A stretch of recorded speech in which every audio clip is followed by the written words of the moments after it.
24 on 24 gives me life, no other way to start the day. 24 on 24 makes it right. We don't care what they say.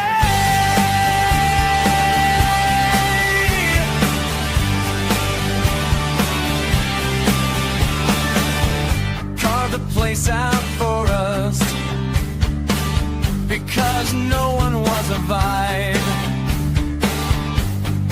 Finally a show to love. Fuck it, we'll do it live. It's not lonely at the top, 'cause everyone's right here. For us there's no hard stop, forever in your ear.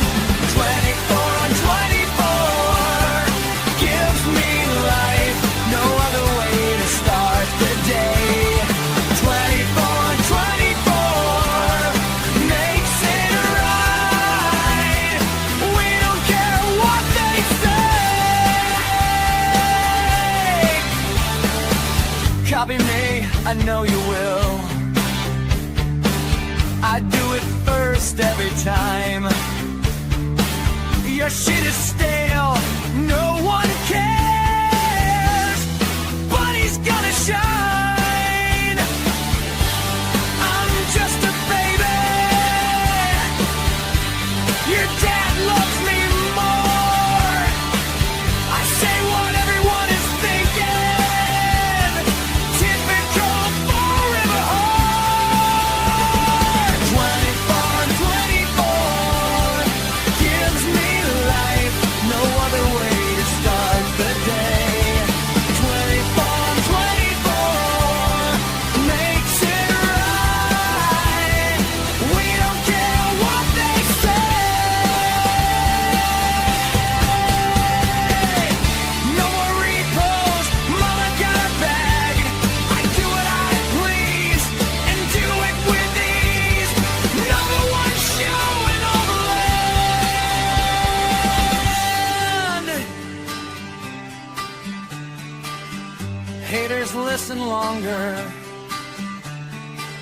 Everyone say hi to Jim. Let's lock in. It's time to ride. Pack Ford over everybody. Now, now, now, now, now, now, now.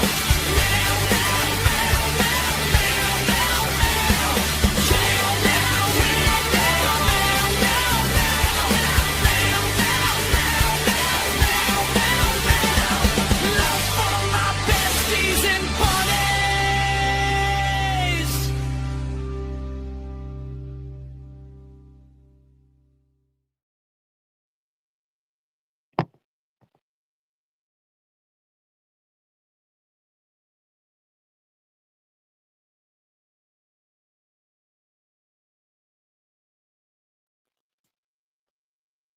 All right, good morning. Welcome to 24 on 24. I am your host, Jessica Machado.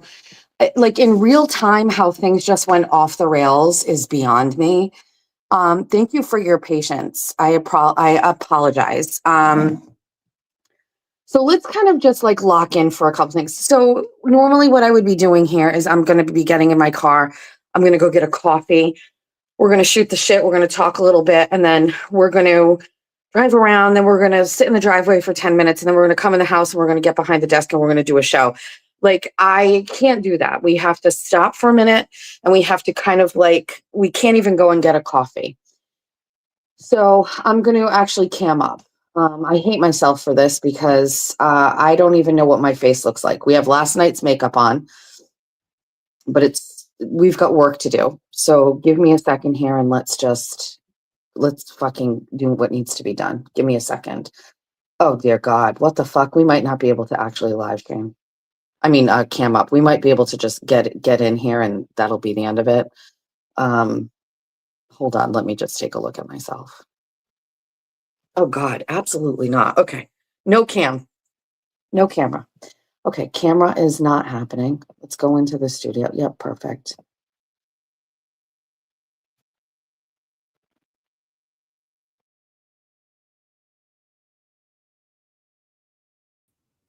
Okay, good morning. Thank you for joining me. All right, sorry we're not gonna be able to come up. I mean, I just looked in here and it's just like, this is really unfortunate. So good morning. Thanks for joining me. So I had actually an agenda for this show, right? And we are going to get to that. And what we're gonna discuss right now is actually agenda adjacent. So there's really no okay, perfect. Thank you. Okay, thank you. Okay, so here's where we're at here, okay? Um, this needs to be done properly. Just let me pull it all up, okay? All right, thank you.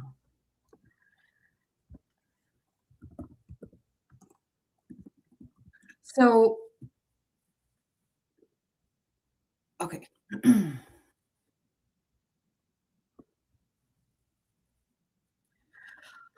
All right, I just needed to get this all together. All right, so good morning. So, let's talk about this. So, not too long ago, um, there has been a discussion about me stealing from veterans. That's actually the framework that is it. Jessica steals from veterans. Jess Machado stole from veterans, steals from veterans, right?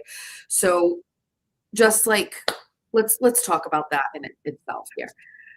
So I have a friend of mine who's an attorney. He's my attorney and on certain matters.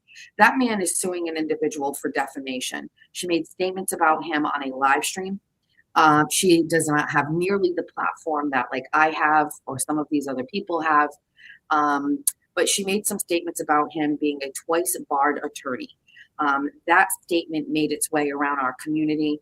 This attorney was not twice disbarred, and he is suing her. It is taking years, years and years and years. So in real time, I've been able to watch. I've been deposed in that case as I'm a witness, and I have just been, I'm not privy to whatever's going on behind the scenes, but I do have like some sort of general understanding about like what defamation is, how it works, how to prove it. And then even if you do feel like there is like a solid case of this, right?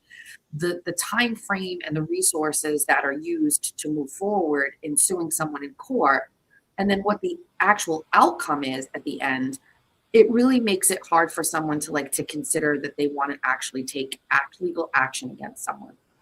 And easy for this friend of mine to do this as originally he was representing himself. So a lot of all of the work all the way up to a certain point he did as an attorney himself. Now he has gone on and hired an attorney for things as they start moving closer to trial date. But the person who he is suing, he's suing for millions of dollars. She doesn't have that, right? And I think I think maybe suing her insurance company. And what if he gets, $500,000? Who knows, right? I have no idea. I've seen this process full time, and like, for me, I personally just like to exist knowing like these people are wrong, right? I know they're wrong, they're lying, but I'm not going to drag people into court. And then you add to that there's like this kind of taboo thing on the internet where if you're a streamer, like it's just taboo to start like suing the shit out of people. And I- you know, I weigh what's going on out here, and I see that as much as like people are saying like you should sue these people and they're making these statements, the fact of the matter is that there needs to be a tangible like result of these lies. Currently, right now, how do I justify um, that the only real tangible thing that has happened to me right now is that I've lost subs, that um, I'm still earning money. As a matter of fact, in the month where they discussed this, I actually earned more money. And so basically I'm just monitoring it. I'm just watching it and I'm monitoring it. Do I like that there are people out there that are saying that I stole from veterans? It drives me absolutely crazy. My father was a veteran. I love our veterans. I have donated and worked with veterans agencies. These are things that are like very like it really bothers me that these people are saying it. But I basically just go back and I go, well, you know what? this is the internet. This is life, right? People can say, they can say what they want. It's my choice whether or not I give into it or whatever. But this rhetoric of me stealing from veterans has been absolutely fucked up, if you ask me, right? And it's not even stealing from veterans at all, because the money was never with the veterans. So if anything, I stole from people who bought sweatshirts from me, a percentage of my profit. That's technically what it is. So they don't even have that right, but they lie because they don't like me. That's really what it is. And so we just let it go. But there is a particular person who really kind of added to this whole narrative. And Hellfish Haven, who uses that handle online, is a veteran, and he is a combat veteran, and that has automatically given him a pass for most people, right? You see, combat veteran has a nonprofit for veterans, and he gets credibility automatically. Okay. Um, Now, I know that some of you were listening to J7 last night. I can assure you what we're going to be talking about doesn't actually have anything to do with his nonprofit. So that's where we're at this morning. So, um, so what really kind of moved the needle and really had a lot of people like not only doubling down on it, but like people believing this is when they were discussing my receipts, which I ended up showing everybody. I did this thing. I pulled out my receipts. I pulled out the timeline. I pulled out my expenses. Valhalla was like, "Yep, okay," like blah blah blah blah. This guy goes and makes a donation the same way that I did, and he takes his screenshot of that and compares it to my screenshot. And at the bottom of his post, he goes on and says that he determined that my screenshot of sending donations is not accurate. Okay. So he says it's not, I've determined that it's not true. And I saw that post, and that's when I started to get very frustrated because here's a veteran, he's posting this stuff. He's saying, "Hey, listen, I did the exact same thing. Look at my donation. Look at her donation. This is a Photoshop receipt that she's posting." He distributed that to people with big mouths on the internet like Valerie and Valhalla, and then it made its way to Lauren. And so now you've got this hellfish guy with a good reputation who is out here saying, like, "I did this, she's lying, blah, blah, blah, blah, blah," right? So that goes crazy. And then Lauren and Valhalla both shared a second document, which they said was doctored, which they said was real. And it shows a donation screenshot of my bank account. And they doctored the date of it to show 2014. And Lauren shared it on her show. And I actually saw it in real time and got so fucking angry. I asked to get a link, and I was explaining to her that she's got it wrong. And she's like, "Well, I'm sorry. Like, I've got this." And like this, and I'm like, this is fake. This is a fake photoshopped document. You're sharing a fake photoshopped document, which is perpetuating the lie that I did not make this donation. Okay. We got nowhere. Lauren didn't care. She left it up. Shortly thereafter that, Hellfish was in a comment section where he actually commented under something, and he said, do I have it? He said, don't worry, I will Photoshop it. Where the fuck is it?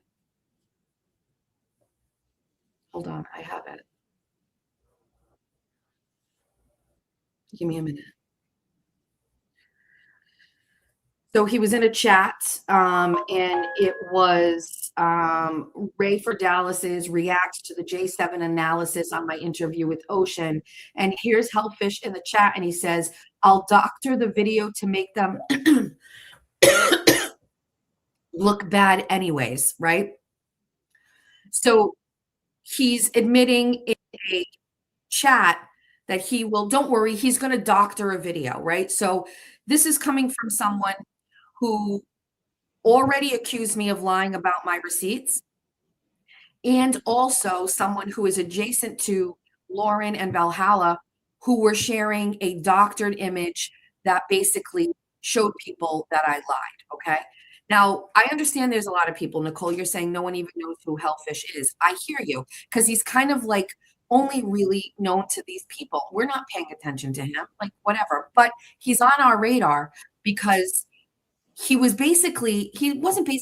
came out and said Jess Machado is lying about her donation. Now, after he shared it, after it went everywhere, he posted a comment somewhere and said that he was sorry that he said that, and that he did indeed uh, suppose that I made this donation, but the damage was already done. And it's again, you can't put the toothpaste back in the tube. So this person has been out here as a veteran with credibility, basically out here. Just all he has to do is utter, that I lied, and people are going to take him over me. And when a lot of people have been asking me, why don't you push back? Why don't you get going on this? Because I have learned over time, and I'm hoping that like my team and like Jay Kevin, they are understanding that you have to have patience. And honestly, it's worth the wait. So yesterday, this veteran, he he went into a chat and he basically was instructing people on how to mass report Jessica Walsh's insurance company. Okay. And that's her story. She stole it. I mean, she will share it. She did last night. Kane was there. And basically, this guy was in a chat and he was posting links or wherever he was, and he was basically instructing people on what to do. Okay. Now, we knew that had happened. Jessica and I spoke on the phone a little bit, and we were talking about, okay, so now this guy is looking at your business. He's targeting your business. This is real life. Let's start taking a look at his business. And if you didn't watch the show last night, J7 and I basically brought up that we found that this man who owns a business, it's a nonprofit for veterans, hasn't filed his taxes. And because of that, he lost his tax exempt status with the IRS. Now, there was a time on her show last night where Jessica pulled up documents. She was pulling up like websites, basically showing you guys everything to say, like, here's his business or whatever. Now, this isn't targeting a veteran. This isn't coming out of nowhere. This is actually in response to what this person did, which was targeting Jessica's business. And really, it's just basically saying, hey, sir, you're a hypocrite.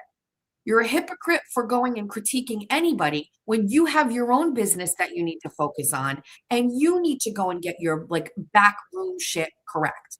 So while this is happening, while we're live, Rat House Media pulls him up on the screen and he gets in there. And listen, we don't need to do anything. He flat out made a statement and he said, I don't know what the end tier is. I'm not currently asking people for donations, because I actually believe he understands that he did not file his taxes. I believe he clearly knows that he does not have tax exempt status. And I think he understands that he has to kind of get on and get his shit done, which I think he probably will. In the meantime, he does offer a tremendous amount of services and connects veterans with resources for them to get help. And we are not going to overlook that.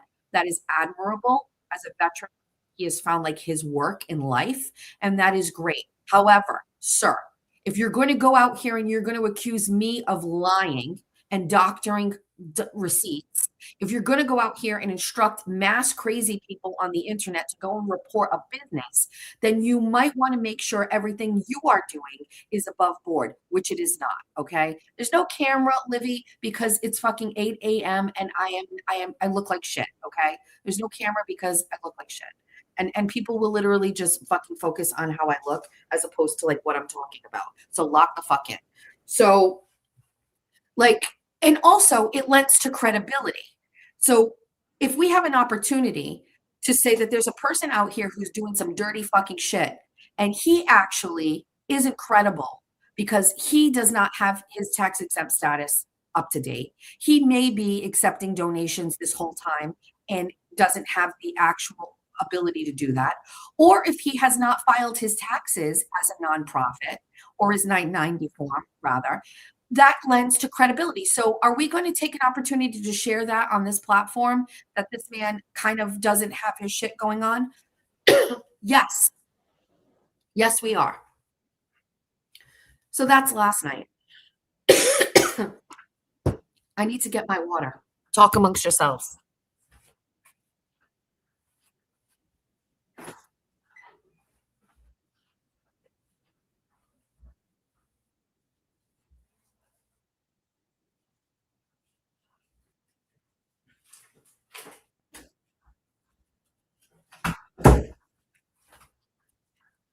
Okay. Let's also, let's get a cough drop. Now, blanket statement right now. Understand, I love veterans. I think like what he does and what he provides is wonderful. But he needs to kind of like understand that you're lying about me stealing money from veterans. And that if it eventually gets to a point, I could take legal action against people that are saying this. Sitting back and being quiet and watching this kind of play out and then weigh my pros and cons of moving forward with that, that's what you're watching in real time. I also do have like a big thing here about like you can fucking say and do what you want. I can go and dispute it. People can say that I did it. And it's up to the people who watch or listen to agree whether or not they agree with me or them or whatever. And I personally think that most of my followers know that this is a big fucking hit job on me. Okay. This morning I wake up and I get an email. And the email includes court documents in regards to an individual, Hellfish Haven. So the reason we were late is because I needed to actually authenticate these documents. And that's what we were doing during the time while you guys were sitting and waiting in the chat. And I believe that we have properly done our job to authenticate these documents. I will say that what I'm going to be showing here is something that is available online. And that I believe that this is allegedly the person behind Hellfish Haven. Now, there's another little piece that we need to talk about where there's words going on around people doxing people and things like that. So let me give you an example of what doxing is. The person behind the website Libs of TikTok, that individual had run that account during COVID as an anonymous individual, not a public person. And she, hold on one second.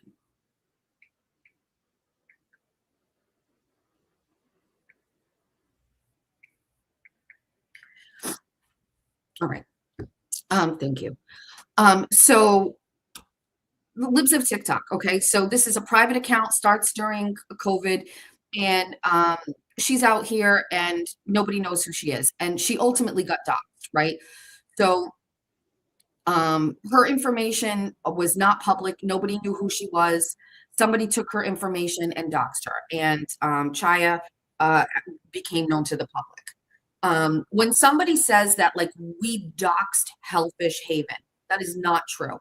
A simple Google search will show you multiple news stories where this individual's name is public, his photo is public, he is out in the open, and he's out there. I'll give you an example of not doxing someone.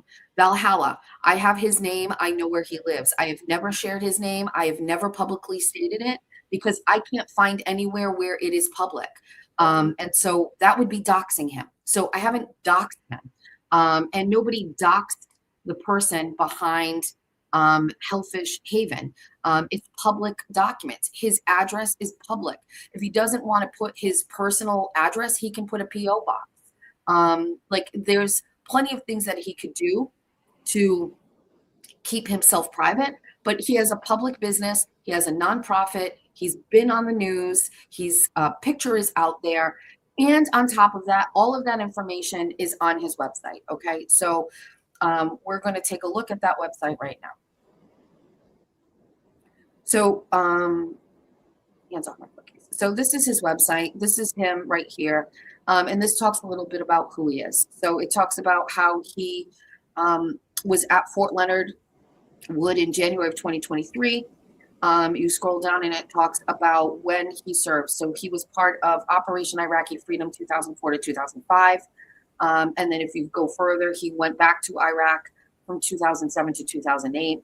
And then he went 2009 to 2010. So this is the individual who has, first of all, put out wrong information about me. Granted, he did go back and correct it, but the damage was already done. This is the person who made public statements that he doctors videos to make things look different than what they are, and who I believe doctored the receipt that showed that I didn't actually make the donation in 2026. And this is also the individual who is sharing with the public ways on how to report Jessica Walsh's business. Okay. So all of these things.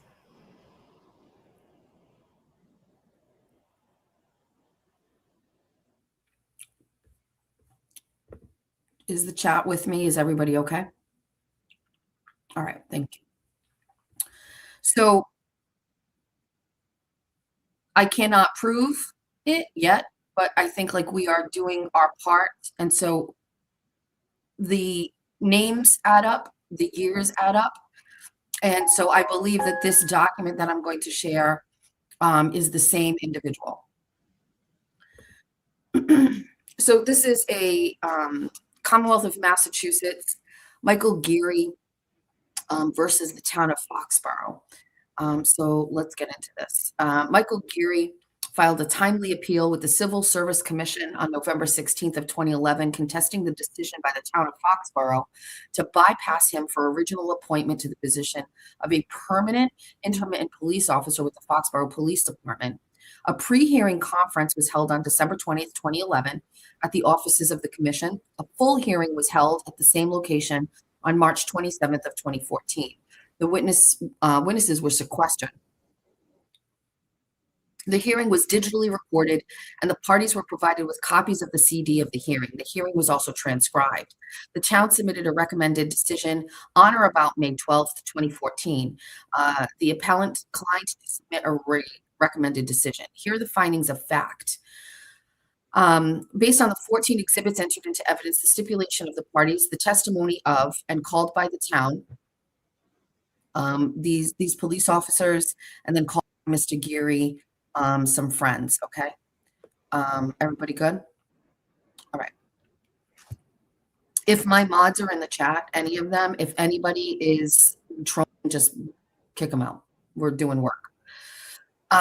So here are the facts. Mr. Geary enlisted in the National Guard at the age of 17 on or about December 14th, 2021. Now, again, all we have here is to line up these dates.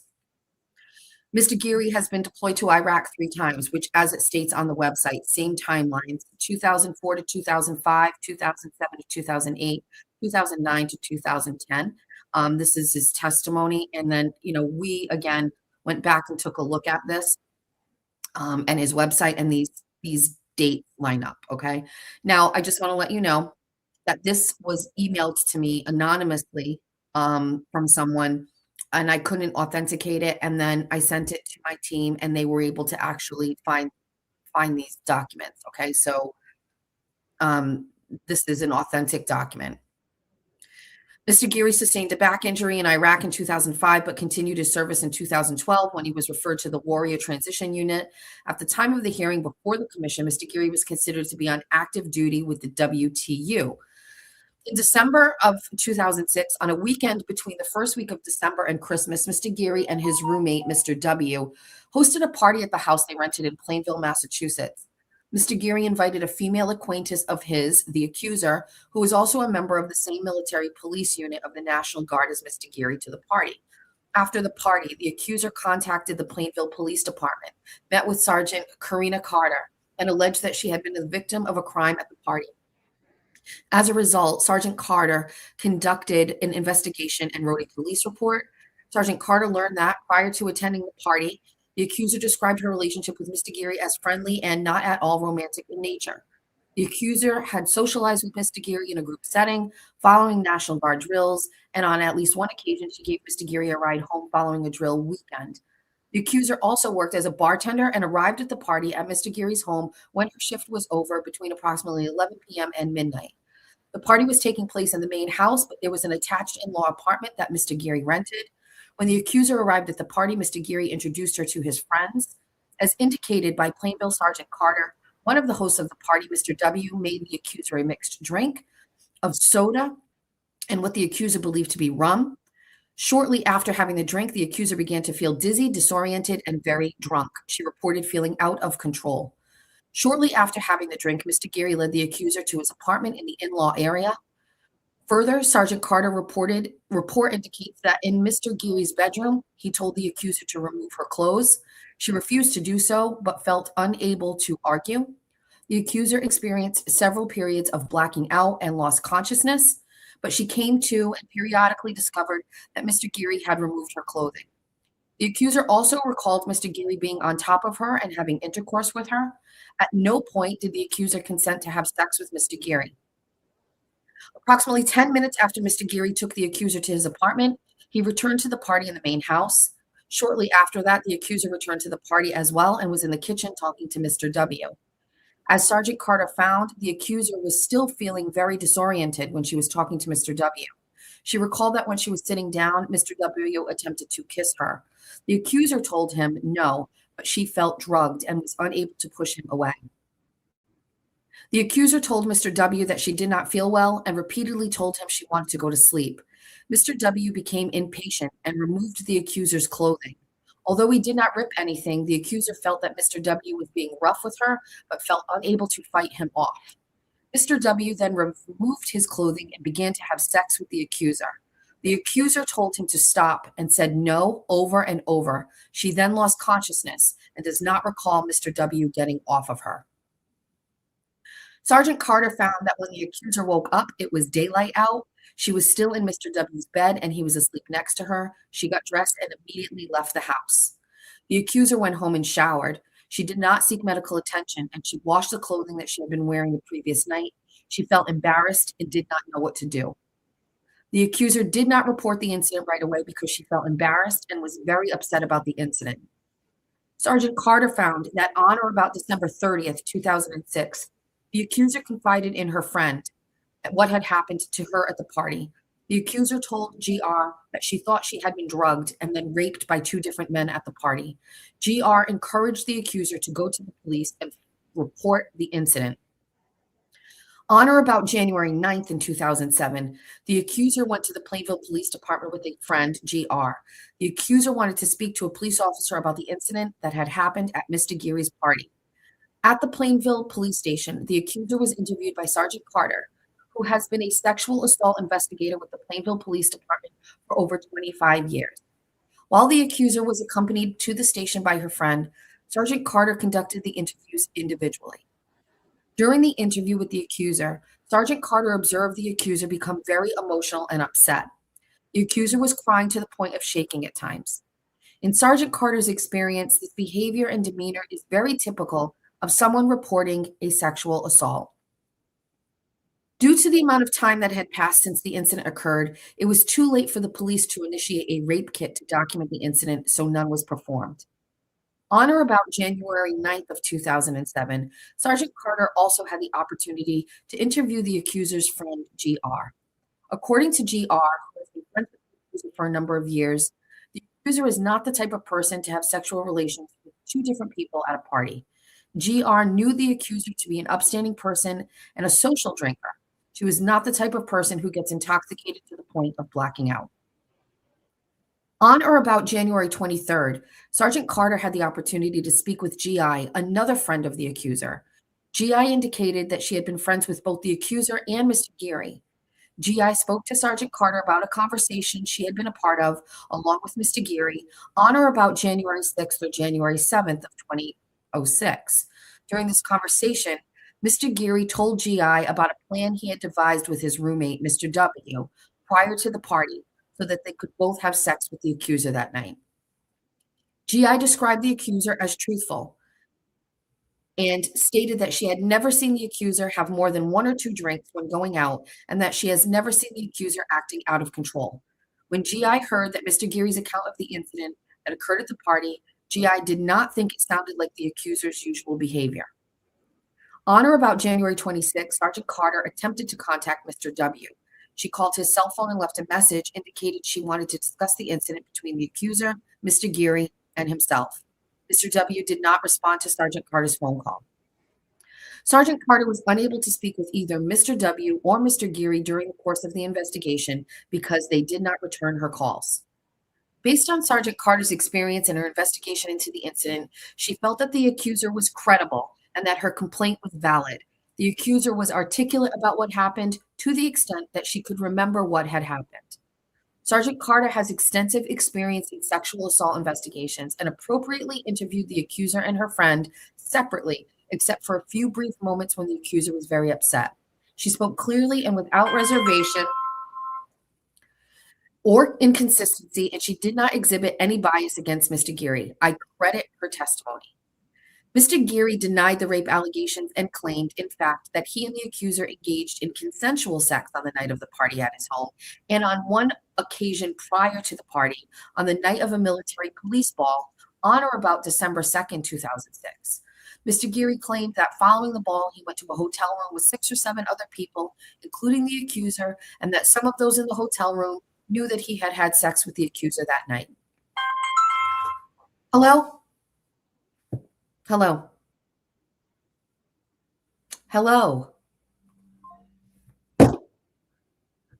However, Mr. Geary did not call any of the alleged witnesses, the accuser, and that some of those in the hotel room knew that he had sex with the accuser that night. However, Mr. Geary did not call any of the alleged witnesses to testify about this incident at the hotel. I do not find Mr. Geary's testimony on this matter to be credible. I'm sorry, let me read that again. I do not find Mr. Geary's testimony on this matter to be credible.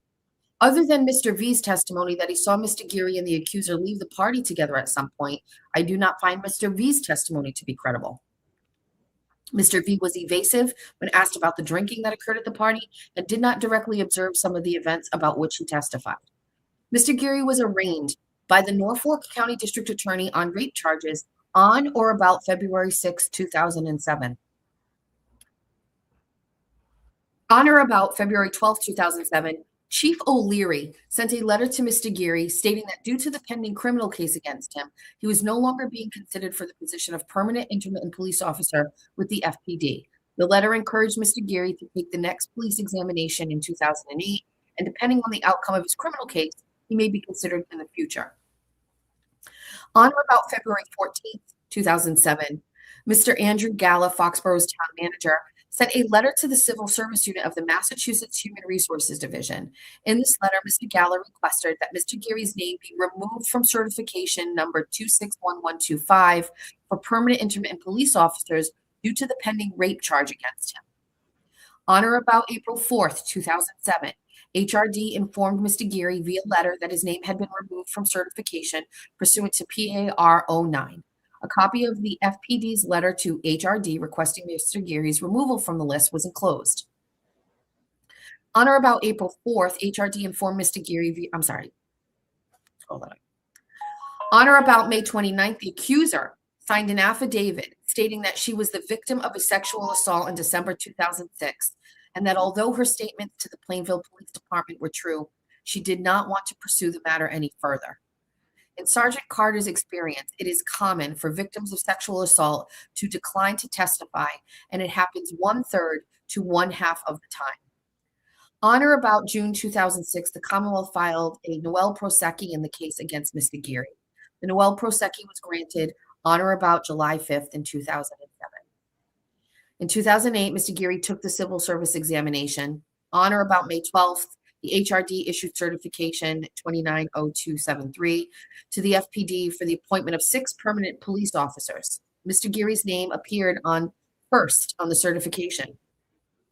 On or about June 6th, Mr. Geary completed the application and the forms for the FPD. Attached to Mr. Geary's application is an additional page with a handwritten explanation and additional information, including the following statement. In January 2007, I was accused of rape. It was null processed in May of 2027, and Chief O'Leary has also done his own investigation into the issue, and it has been cleared up. Chief O'Leary has known Mr. Geary since Mr. Geary was approximately 5 years old. Mr. Geary went to school with Chief O'Leary's son, and they had both played on the same soccer team, coached by Chief O'Leary. The town conducted background investigations of the candidates, including Mr. Geary. Officer Charles Gallagher, who was assigned to conduct background investigations at the time, contacted Plainville Police Department to obtain a copy of the police report regarding the rape allegation against Mr. Geary and spoke with Sergeant Carter about our investigation. The FPD attempted to reach out to the accuser through Sergeant Carter so that they could speak with the accuser directly about the matter. However, the accuser declined to meet with Chief O'Leary to be interviewed about the incident. The town conducted interviews of the candidates prior to making its selection. However, the town could not interview Mr. Geary because he was deployed shortly after he submitted his application. 6 candidates that were ranked below Mr. Geary were selected for appointment. None of the selected candidates had been charged with a felony. Chief O'Leary made a recommendation to the town manager to bypass Mr. Geary because he was unable to participate in the interview process and because of the criminal case brought against him in 2007. Despite the fact that the charges against Mr. Geary resulted in a Noel Prosecchi, the charges could affect Geary's credibility or cast doubt on his testimony. He be appointed to the FPD. On or about August 28th, after appointing the first 4 candidates, then town manager Andrew Galla sent a letter to the HRD. This letter provides bypass reasons for several candidates that were not selected, including Mr. Geary. The reason given to HRD for the bypass of Mr. Geary is as follows, quote, "He was not available for our screening and interview process because he was activated and deployed to Afghanistan in the Army for 1 year." On or about September 27th, 2011, Mr. Geary was notified of his bypass for the position of permanent intermittent police officer by HRD via letter. Enclosed with this letter was the letter sent from Chief O'Leary to HRD on or about March 21st. As stated in the chief's letter to the HRD, the reason for Mr. Geary's bypass was as follows. Mr. Michael Geary was a candidate on a previous roster. He was arrested in 2006 for a serious felony. The case was later dismissed as the victim would not testify. The letter also listed the names of the selected candidates and the positive reasons for their selection. Mr. Geary filed this bypass appeal with the commission on November 16th, 2011. The discussion here talks about applicable law, and then all the way at the bottom, it determines that they actually, I apologize, I skipped right over it. The conclusion, for the foregoing reasons, Mr. Geary's appeal under docket number G111327 is hereby allowed, and the commission hereby orders as follows. Pursuant to the powers of relief inherent in Chapter 534 of the Acts of 1976, as amended by Chapter 310 of the Acts of 1993, the commission orders HRD to place Mr. Geary's name at the top of the existing certification or the next certification, if the current one has expired, requested by the town of Foxborough from HRD and from which the next original appointment to the position of permanent intermittent police officer in the FPD shall be made by the town until such a time as Mr. Geary is selected or appropriately bypassed for the position of permanent intermittent police officer with the FPD. So the conclusion of this lengthy document is that he appealed that he was passed over, and they actually found that he should be added back. So I just want to be clear that he won this appeal. But what is also very clear is the person who has been doctoring pieces of information relating to me stealing from veterans, who has publicly stated that he was the only one that was showing proper receipts of donating to the veterans in question, to the individual who is instructing people to mass report Jessica Walsh's business to the Attorney General's office, has been accused of rape. And he was charged with felony rape in Norfolk County. And the only reason that that did not move forward is because, like, between 1/3 and 50% of rape victims, the victim in this case chose not to move forward and testify. So, you know, I called Jessica Walsh this morning. I shared this with her. And honestly, basically what I just said was, you know what? I am always right. I'm always on the right side of stuff. Nobody's ever accused me of rape. Nobody's ever accused my husband of rape. Nobody that in my household has ever gone to a fucking party and had sex with someone who then claimed it was roofied and you're not consensual, and then to turn around and say it was.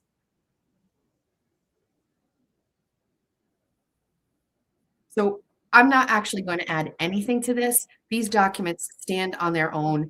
I am stating publicly for the record that I do not have 100% certainty that this Michael Geary is the same Michael Geary, but based on the dates in this document and the dates listed on his website of when he was serving, and based on like the place and all of these things, I believe that this is the same individual.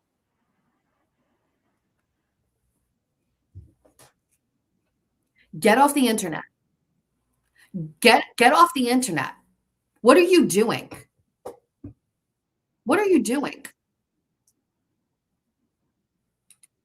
So if everybody, and this is actually a message to Valhalla too, and to Lauren, you are literally platforming information against me, lies against me by an individual who has been accused of raping a fellow military person. Like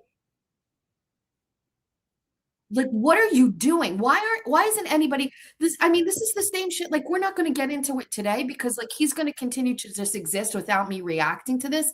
But Aiden Carney is out there literally accusing my husband and I of stealing, squatting, child abuse, all of this shit that he's saying. I promise you he's lying. I promise you he's wrong. I promise you that there are receipts to show what kind of a person that man is. It's just not time for that yet.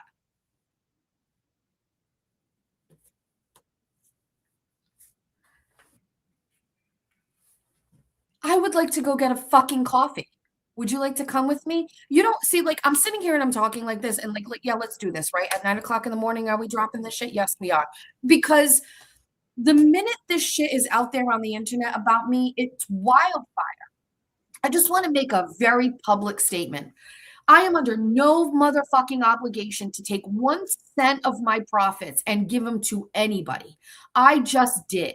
And for you to frame that as stealing after I paid all my expenses, whatever the fuck they are, you want a clinic on what nonprofits look like? Fine, let's do a clinic on nonprofits. Let me show you what a nonprofit is and what kind of, let me show you what happens when you say, here are all of my profits as a nonprofit. You want to do it? Let's do it. Fine. Let's do.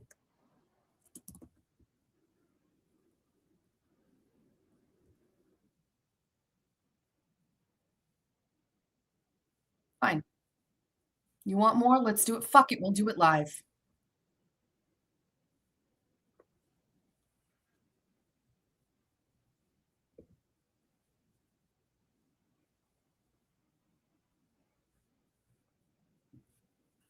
Here's journalism. Okay. Let me show you what nonprofit means. I'm going to get petty about it. Okay. I'm going to do petty about it. This is the CEO of a, oh, look at this. Is this a story written by me? Is this the fucking journalism written by me? Sure. Let's fucking go. So this is Eliot, and they are a nonprofit in the state of Massachusetts. Okay. They are a company that oversaw the operations at hotels that were being used as migrant shelters in Massachusetts. Okay.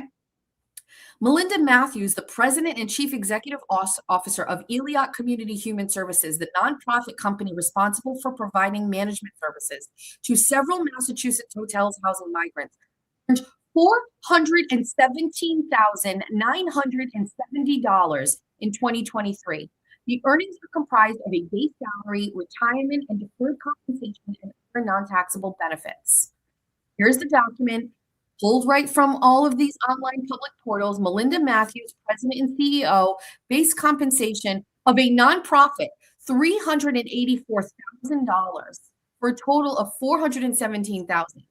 Eliot Community Human Services is currently providing services to 3 hotels serving as migrant shelters: the Quality Inn in Revere, Quality Inn in Quincy, and the Holiday Inn in Marlborough, where a former manager for Eliot, John Featherston, recently exposed conditions at the hotel that include reported child rape or violent incidents. Full River Reporter has requested a copy of the Eliot contract. with the state through the Executive Office of Health and Human Services. A response has not been received at this time. The Office for Campaign and Political Finance show that Matthews made a $1,000, which is the maximum amount of money you can make in a year, $1,000 donation to Governor Maura Healey's campaign fund in September of 2004. And here's a screenshot of that little ditty. Here's Melinda Matthews. She lives in Manchester by the Sea. She's the president and CEO of this nonprofit. She donated $1,000 to Maura Healey. Massachusetts is expected to spend more than $1 billion on the migrant crisis this fiscal year, despite funding currently set to run out at the end of the month. The Healey administration is expected to file a bill to secure funding through the end of fiscal year. Indeed, they did, by the way. And guess what?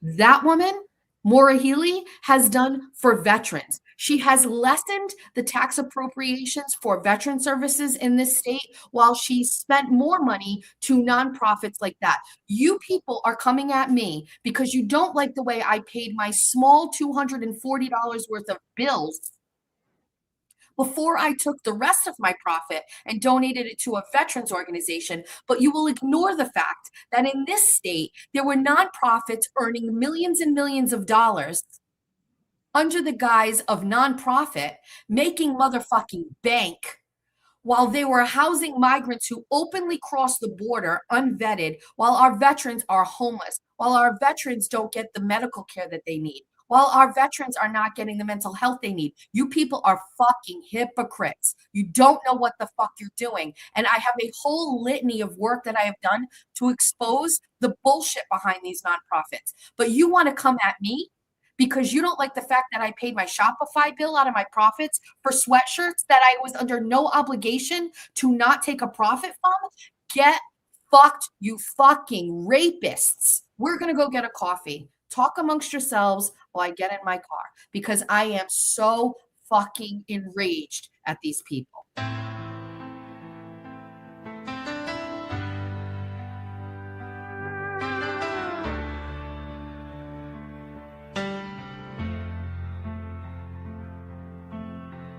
I know we are so far away, and we can't hold each other now.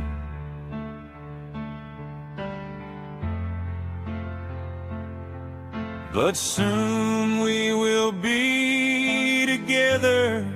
I'll find you in the crowd.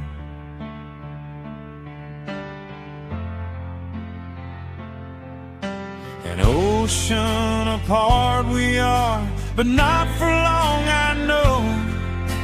Text me what you're wearing until the Wilbur show. Under the table I will touch you, finger bang you all stream long. Above the desk I'm dope boy, but your daddy down below.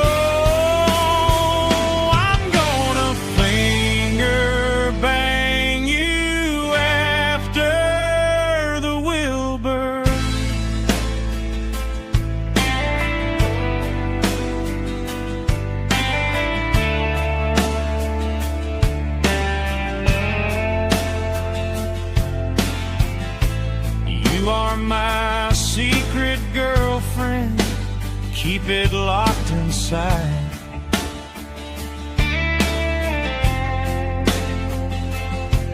But when I come to the United States, this door is gonna rise.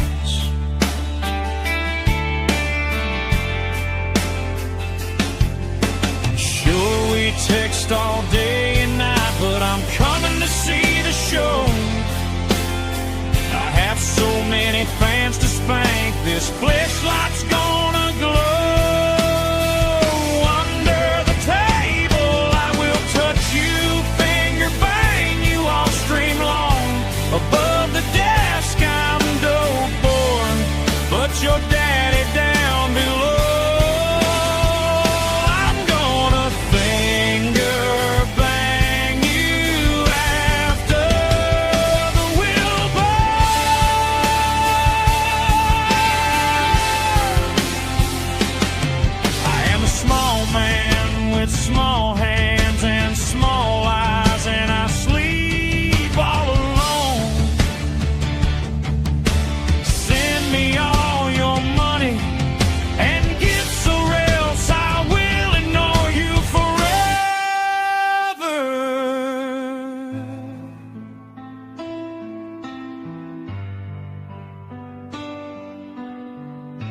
I will do my newest dream right in my hotel room.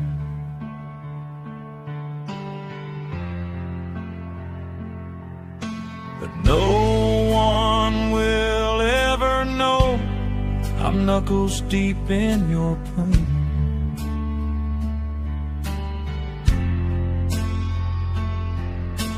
Keep your sunglasses on and super chat me all your thoughts. In my country I'm a loser, but here I am a god. I'm good at the table, I will touch you, finger bang you all stream long. Above the desk I'm dope boy, but your daddy down below. Under the table I will touch you, finger bang you all stream long. Above the desk I'm dope boy, but your daddy down below. I'm gonna finger bang you after the Wilbur.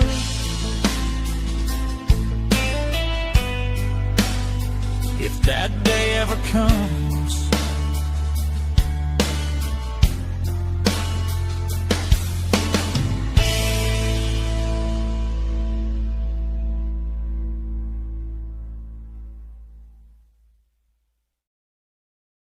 Everybody okay? Everybody good? I picked one song randomly before I walked out of the office. We're in the car, we're going to Society. I'm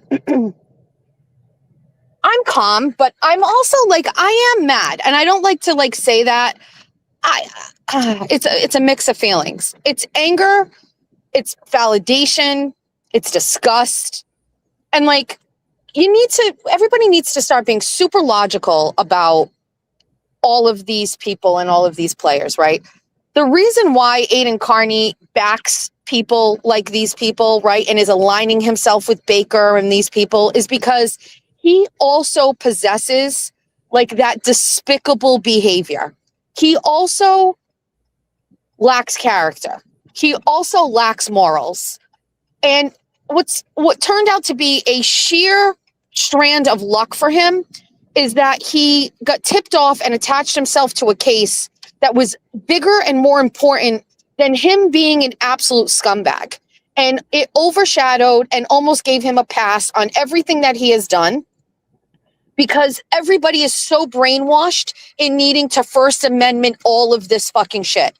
And the reason he is Baker in all of this, he picked Baker and the will side of stuff is because he also exhibits the behaviors of the people that you and I need to start critiquing. Last night I was on a space. I haven't been on spaces in forever. And Freddie Lynn, I don't know if he's in the chat, but Freddie Lynn was hosting a space and I popped in and I actually find him to be a reasonable host. So I thought it would be okay. First thing we do, we get in and BGO is in there, like, you know, exhibiting his fucking alcoholism on fucking full display, right? Once we get past that bullshit and the man who is fat, whose gold chains are fighting for their life underneath his 6 necks, finally gets kicked out, we can actually start having like some like decent conversation, which is what I think like spaces really are about and what makes them addictive. I think we start having conversation. I thought it was great. It was enough to keep me up until 2:00 in the morning. And yes, anybody who is on there, I am also as surprised as you that I am actually here and up this morning. Blame it on the menopause because I can't sleep. Hold on, let's get a coffee. But I want to say, Menners was on last night and he asked me what I thought about Jolene. And I said, I don't want to get political, right? But like, you know, reading Jolene's blogs really put things in perspective. Good morning. Can I do a large iced white chocolate pistachio made with whole milk?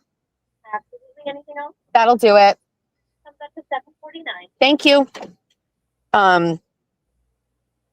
So Menners asked me this and I'm like, you read her blogs, you read about how this woman feels about other women, right? Like, and honestly, like, I think we only read like a half of one blog. Like, it's going to be story time with Bunny this fucking week.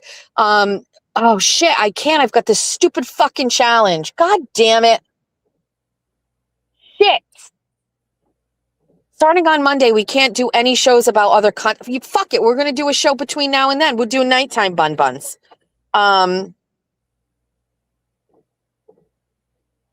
What was that song called? I'm fucking dead. Is it new? Wait, Jenna, welcome. Have you not heard Finger Bang You After the Wilbur? You've heard After the Wilbur. Everybody say hello to Jenna Rocco. She's out here on these Lindsay Clancy streets. She's, whew. Anyway, I got a lot of thoughts to talk about that as well. Oh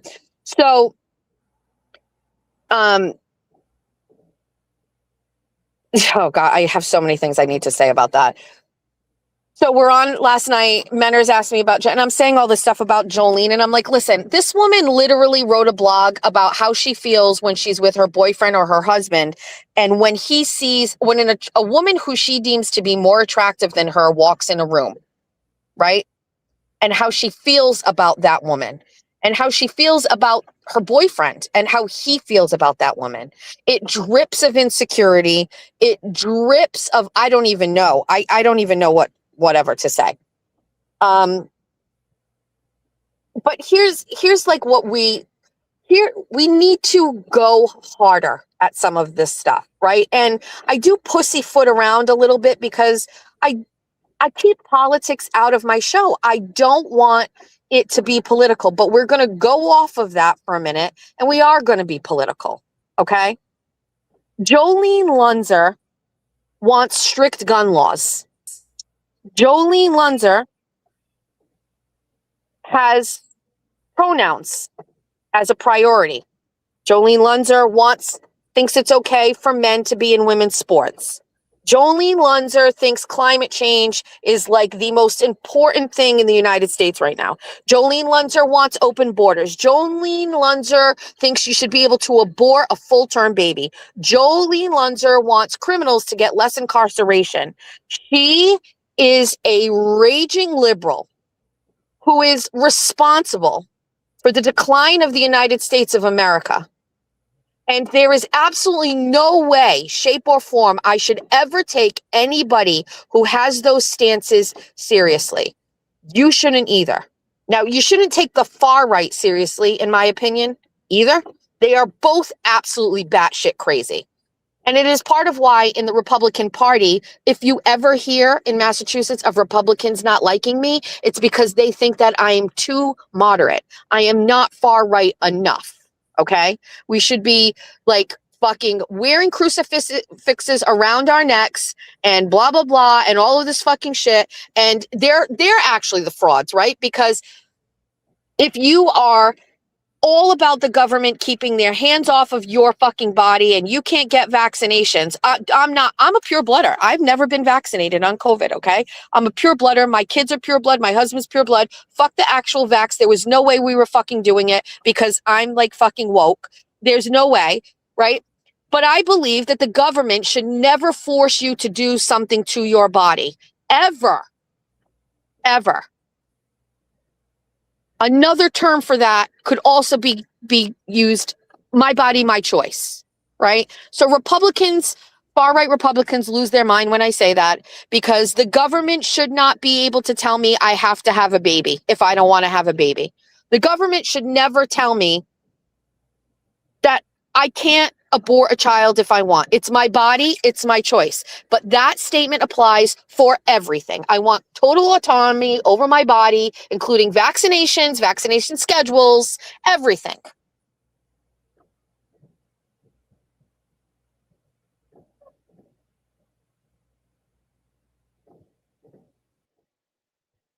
But Jolene Lunzer is a far left raging liberal. And I don't care if she wants to come out and she wants to say, no, I don't. You are. If you're at a No Kings rally, we don't get to dissect it. You just go under the blanket umbrella of being an absolute fucking pink, blue-haired, crazy fucking lib. The same way you all put me under a Trumper category. We're not going to get into it. It's just how it is. Stop giving Jolene Lunzer any fucking airtime, any fucking credit for anything. If you are against any of the things that we just talked about, are you against boys and girls sports? These motherfuckers in the state are lucky my girls have aged out and they are not playing high school sports, because I guarantee you there wouldn't be a louder voice against this than Jess Machado. And my high school team won the fucking state championship in field hockey because they had boys on their team. You're surprised Aiden is surrounding himself with far left? He is an opportunist. He is alienated anybody sensible in his life, and he has no choice.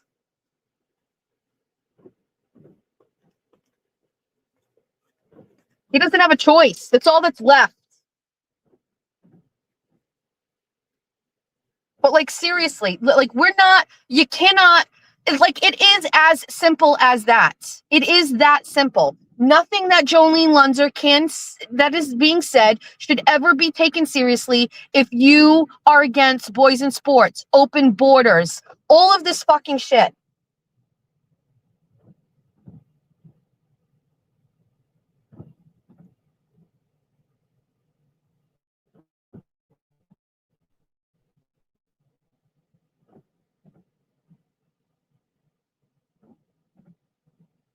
Is this car going? What's going on here?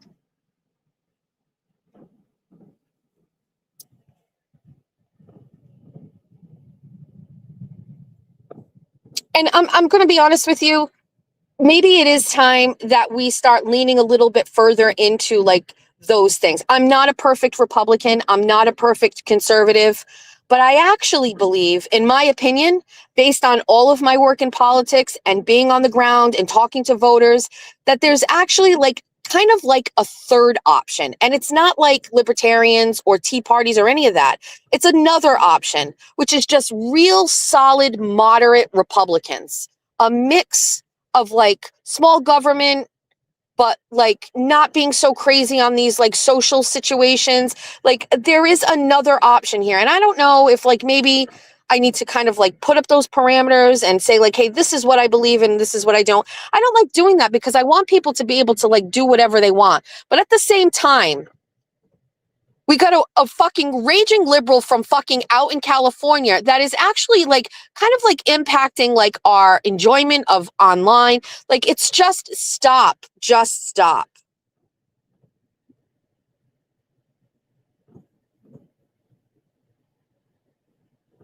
So, to answer Menner's question, 7-8 hours after he asked it, here's what I think of Jolene. I cannot possibly take anybody seriously who aligns themselves with the values that Jolene Lunzer possesses. And Megan Fox wants to sell out and align herself with Jolene and everything Jolene stands for politically and socially just because she hates me. That, you know what that sounds like? That sounds like power. It sounds to me like I can make people compromise their values on the internet out of their sheer disdain for me. And that sounds like something that I can make money off of. Speaking of making money, Jolene Lunzer was on X last night talking about this shit with veterans, and Jess Walsh talking about this whole thing with Hellfish and how disgusting it is. And Jess Machado, why don't you shut this down? I guarantee you Jolene Lunzer will monetize off of those conversations. She is going to discuss it while making money. She is going to save the discussion for her platform. She is going to stream it. She is going to talk about it. She is going to earn money off of it because she is a hypocrite. She's a jealous, insecure hypocrite.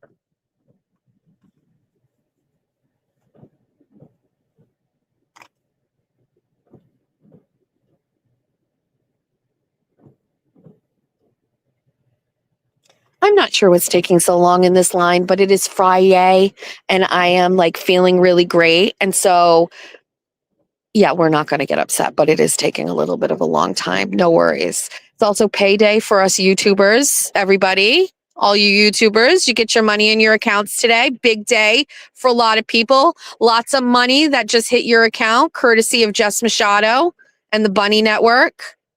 Enjoy it.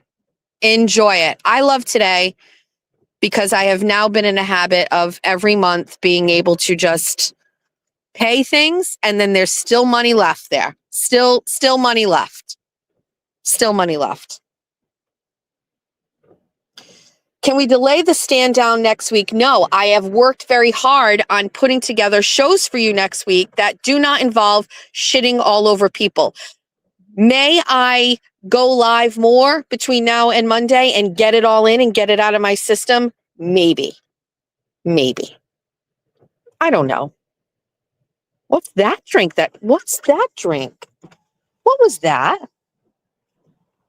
Hold on. I have a question. What was that drink that person got? You got an iced peach green tea. Oh, I've never seen anything other than coffee come out of this window. I was like, yeah. what's that? Cheese. Okay. Thank you. Use and I can sign and a straw. Yes, please. Only with you. Wait. That's it. Thanks, Queen. Have Have a great weekend. you as well. Bye, Queen. I love my girls here. I love them. I don't know their names. They don't wear name tags. It's probably for the best. I'm going to make up a nickname for him. Her nickname is Kitten. She has little like kitten eyes. All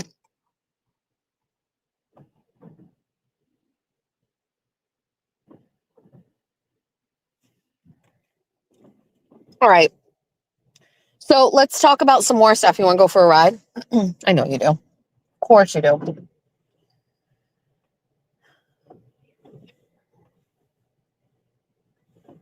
Soon we will be together. Knuckles deep in your poon. All right, let's go for a ride. All right, let's talk about something else. So,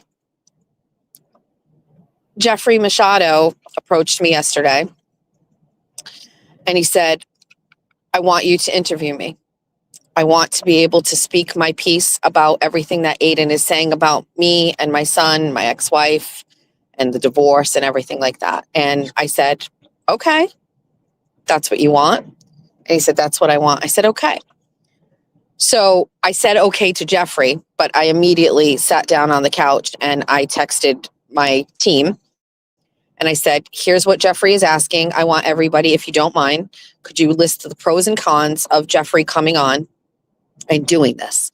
And I sent it to them and I said, or another option would be Moons, you can interview him, right? Keep me out of it and you can interview him.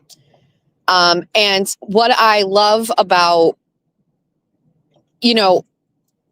I don't know what will happen with this platform. I don't know what will happen with my brand. I don't know if it's ever going to be able to support people other than just myself and my family. But if it ever is, the women that are behind the scenes here are coming along for the ride, because the way that they approach these things and they care about myself and my family, right, is just, it's loyalty. It's that thing that I tell you about that I can't overlook. It's why, I can never see myself ever, reconnecting with Jimmy, because that loyalty was broken, right? It's why as behind the scenes or as subtle or as quiet as it is, that Kimberly, Samantha, Josephina, and I are bonded because of loyalty to whatever it is that we talked about, discussed, and put ourselves in a vulnerable position to talk to each other. That's why I get a lot of people don't understand it. I get a lot of people push back on some stuff. And at this point, it is always best, if you haven't noticed, that we just don't talk to each other publicly, because it just brings more fucking problems than anything else. But loyalty is it. And I don't know. Anyway, I'm very grateful for these women who take time out of their day to advise and screen record and pull transcripts. And it's just, I'm very lucky. I hope one day, there's some value in it for you. Although I do believe Spicy Misty enjoys every second of what's going on.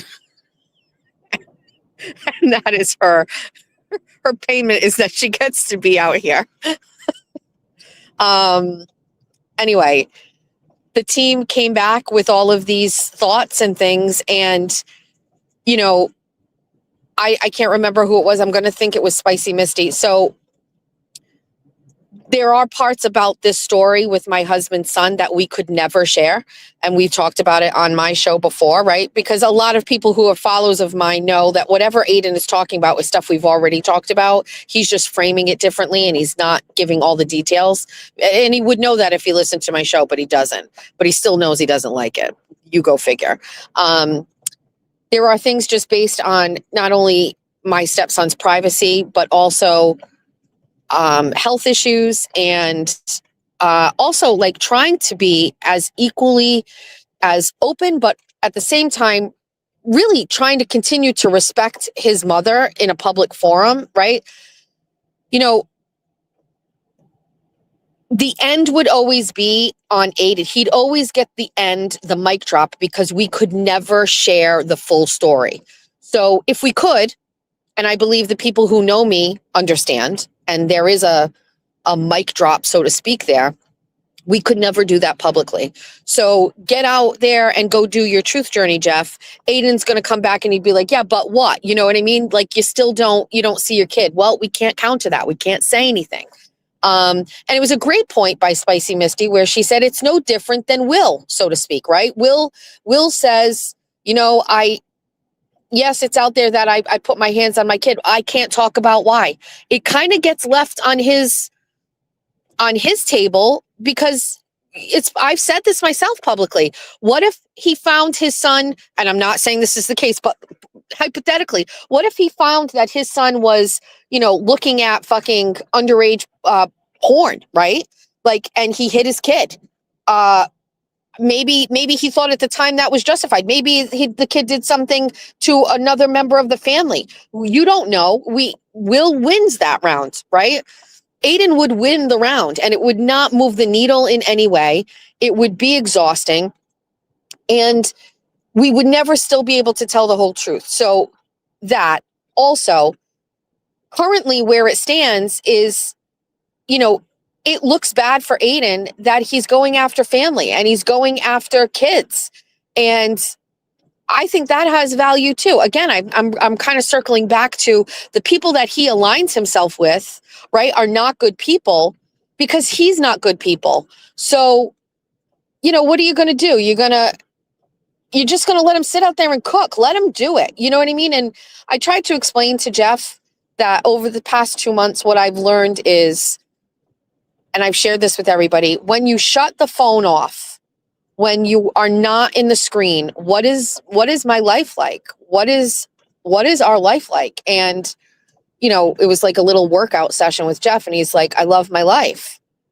And he's like, I love my marriage and I love my family. And he's like, I am sad at what happened with my son. He's like, but I can't even say it. He's like, I've had no choice other than to kind of find my peace with it and hope that it changes. And, you know, I kind of talked him off the ledge of getting out here and, you know, defending himself. And I'm so grateful for the women who care about us and our family that kind of gave that feedback. And it totally changed, you know, his desire to do it. And I think it's the right thing.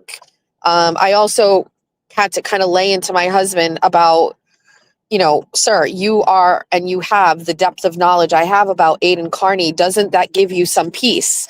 You know? And he's like, when are you going to fucking talk about it? When are you going to talk about what you watched and what you heard and what you saw and how you felt? And I was like, maybe never, but not now, you know, like not now. And I said, but doesn't it like, do you have the ability to tap into your brain and realize that a person causing you pain or, you know, disparaging you or making fun of you, doesn't it make you feel differently when you know more about what that person is like in real life? And, you know, I think it was like a 45-minute conversation. We were just sitting in the living room talking this out and he was like, you're right. And then I don't know if I sent it to the chat yet. I have to send it.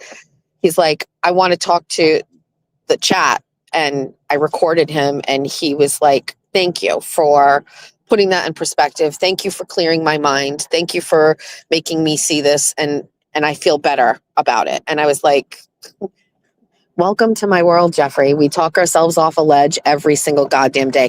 For fuck's sake, we talked Jessica Walsh off the ledge from shutting down her YouTube channel yesterday. She sent a message. She's like, that's it. I'm shutting it down. I was like, stop it. Stop it. Can you imagine you almost shut down your favorite YouTube channel in the world that brings you so much joy and others so much joy every night before we found out that this man was accused of felony rape? God, patience. Patience.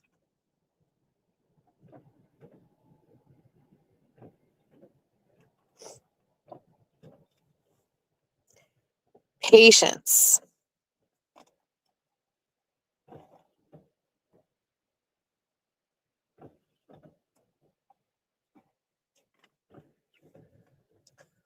You can't take away our nightly news, J7.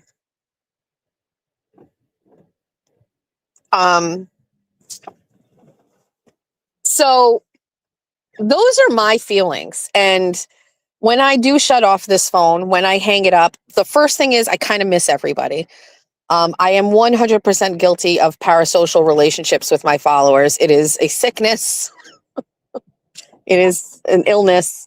I kind of miss you guys. I'm in the car. Every time I get in the car, I feel like, should I have my phone on? I just kind of miss them. I want to talk to them. They're my friends.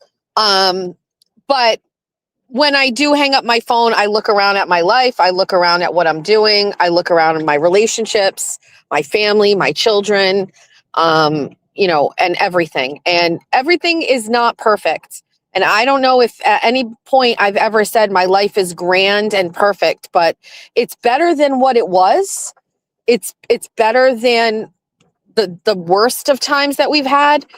It feels good, and I'm enjoying professional success in an industry, in a business that I have always wanted to be a part. I want to talk. I always want to talk. I've wanted to talk my whole life. And so, yeah, everything is really fucking grand. I am a complete fuck up. I have fucked up 1,000 different times. I've made bad decisions. I've been in bad relationships. I have done shit that I'm not proud of. I have been a broke bitch. I have had my car. Stop saying repoed. They never got it. I beat the repo man. I've been poor. I've had my bank account I've had no bank account. I've had no money. Okay. I never raped anybody. I never went to jail.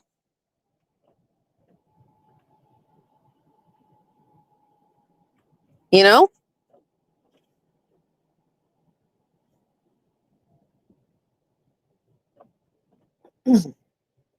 Never stole 5K. So yeah. So, when you're out here, and by the way, this is to like anybody, first of all, who is like currently like a smaller channel that's just starting and getting your feet wet. People like Moons, J7, Dirty Water Diva, those girls are past that point already. They understand how it works out here. But if you're one of the people that's kind of like just starting to get your feet wet, or if you're thinking about doing it, maybe I should have had that last third class for this whole thing, but the real part of it was like getting through this stuff.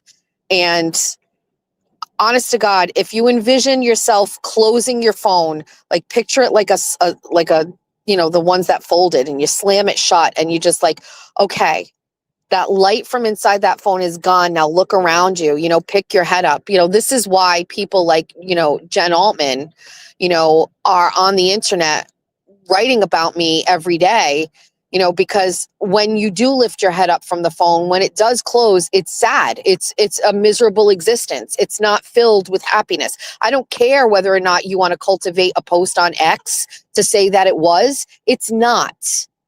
It isn't. So anyway, just, toughen up a little bit. Recognize it's just on a screen. It's just in this virtual space and world. And if you're a good person, I'm not saying a perfect person. You don't have to be perfect. You don't have to make every best decision. You don't have to have perfect credit to come out here and do a YouTube show. Okay? You don't have to own a house to have a YouTube show.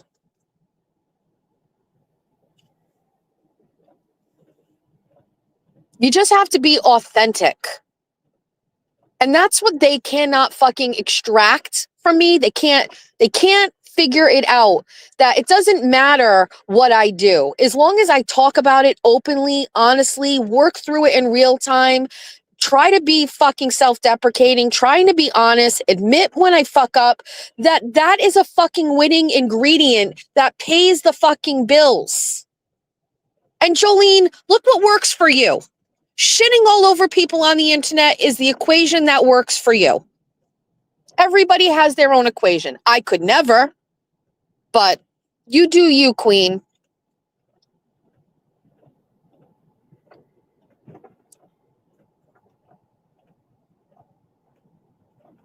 You know, I don't know, like, if Aiden even has the capacity to really discuss, you know,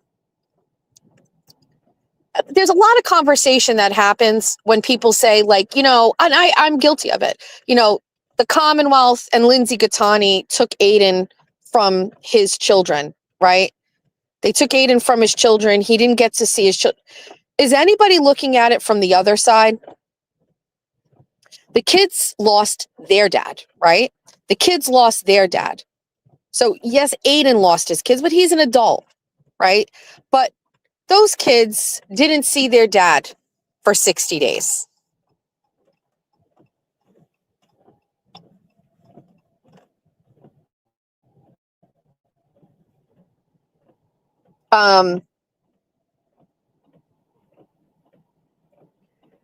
Actually, I don't want to talk about that today. We're not going to talk about that, just that today. Pause that. I just don't think Aiden is really capable of ever really talking about like family and what's important. I also think it's pretty cocky for him to act like that he is immune to, you know, family, you know, discord or all of these things when, you know, you're living a life that, you know, breeds discontent amongst family members, right? You know, taking yourself out of a family home, going to jail, these are things that will have, whether you understand it or not, long-term tangible effects on your children, right? And the fact that you are exploiting and making fun of my husband's situation, you know, I hate to say God doesn't sleep, but like, you know, Sky Daddy is up there watching that. He gets it. You know what I mean? He gets it.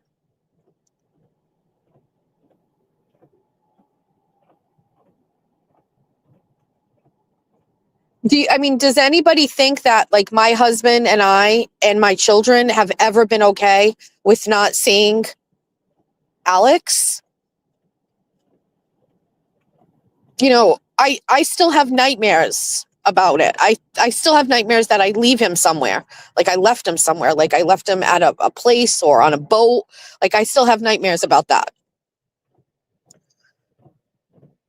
You know, my husband hasn't seen his son, right? It is the worst emotional manifested into physical pain I have ever experienced and seen. If you're new here, I bought my husband Quincy to help him like get through the pain of losing his son. Like I bought him a puppy. And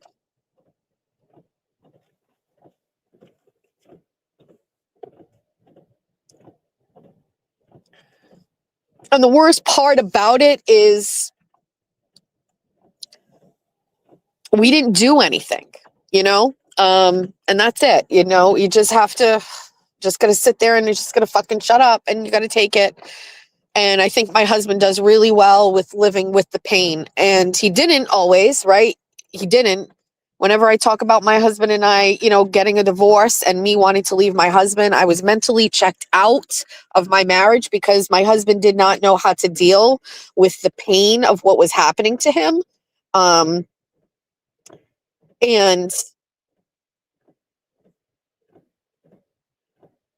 I'm grateful that we worked through it. And I'll take this even further. What helped was this, right? Like this, this helped. Making money. When you take away the stress of finances, everything else seems to be less stressful. And when you're worried about paying bills or you're worried about a repo guy, right? Those things can really kind of like make other things worse. And then there's tension and fighting and aggravation and short fuses. And, only now that we're past that, right? Those days, we were already past it, but like, I'm just saying, like, things really started to heal when we were not so stressed out about our life, right? And I think like the past year, my husband has gotten softer. And I know that you guys are probably thinking that's impossible because he's so edgy sometimes or whatever, but he is softer. And more than that, I've also experienced my husband like recognizing when he isn't being not soft, but when he's a disproportionate anger to something that is like, you shouldn't act that way. Like I know now, I see him recognize that now. I see him like, he's quicker to apologize or apologize at all for that matter. So I feel like, we joke about like him and his anger and, Cations Jeffrey and are you approachables and things like that. We're dealing with trauma. You guys only know Jeff post Alex being not a part of his life, right? But if you knew him when Alex was here, I think you'd love him even more, So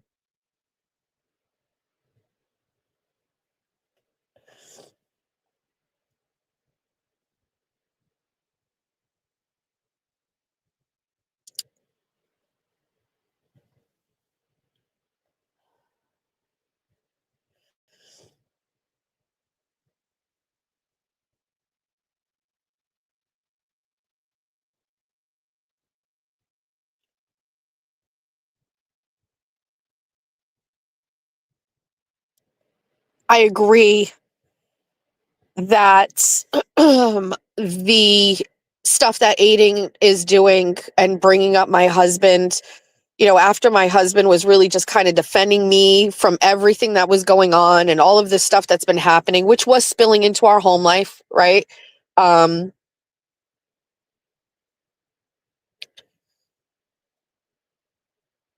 It's not even some of the worst stuff that Aiden has done. And, for me to act like it's just the absolute worst, it pales in comparison to, some of the other things that Aiden has done to other people, which I co-signed many times and defended him for. It doesn't mean that, all of a sudden I've gone full Jen Altman and, I'm all the way on the other side of shit. It's not. But the problem here is that for several years, we have allowed someone who really isn't a good person to kind of just get a free pass for everything because of, First Amendment rights and bullshit like that. I'm not even really sure. I'm not even really sure. I don't know. I don't, and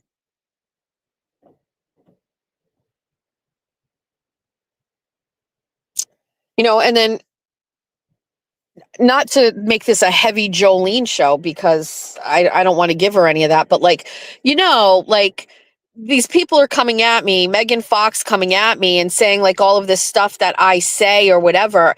I mean, have you listened to a Turtle Boy broadcast ever? Have you listened to any of the things that this man has said and done when he has like gone off on people? Have you ever listened? This is why they're hypocrites. This is why you can't believe what they say. Because if they are feeling so like, you know, it's all about virtue and like all of this stuff, like, then you can't be pro Turtle Boy, right? You can't, because he does worse.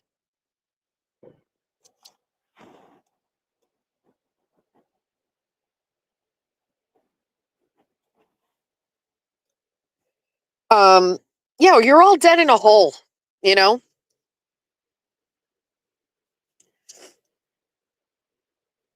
It's just crazy. So that's my take on all of those things today.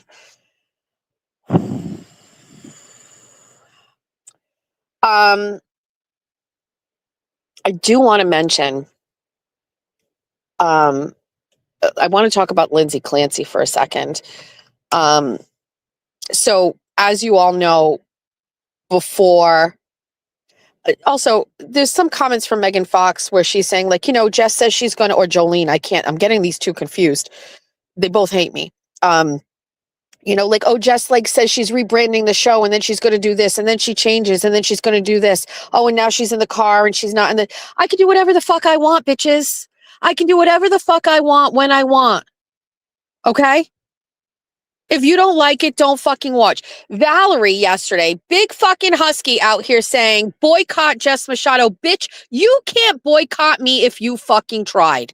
Can you imagine calling for a boycott of listening to my show when you inject it into your fucking big husky veins every goddamn day? Sit down, you fucking canine. You listen to this show without fail. You know everything about me. You know everything I say, you regurgitate in your roof spaces every fucking night. You could not quit me if you fucking tried. Stop calling for a boycott. Stop it.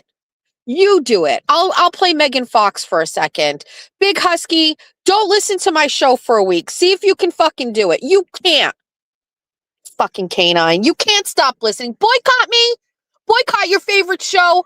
Give me a fucking break. You could never.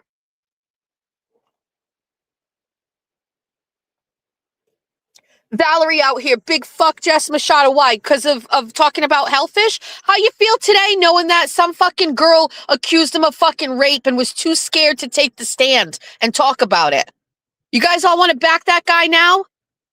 But guess what? I think Baker will. Sure, of course you will. You fucking weirdo. When can I say the words I'm always right? When can I say that?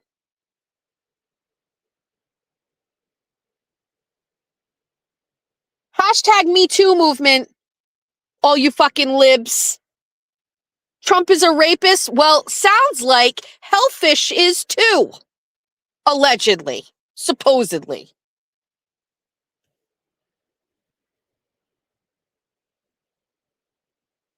I have to wake up every day and hustle out on these YouTube streets because Jolene needs to fucking pay her bills. Baker needs to have some fucking content. These people need something to do, and where do they get it?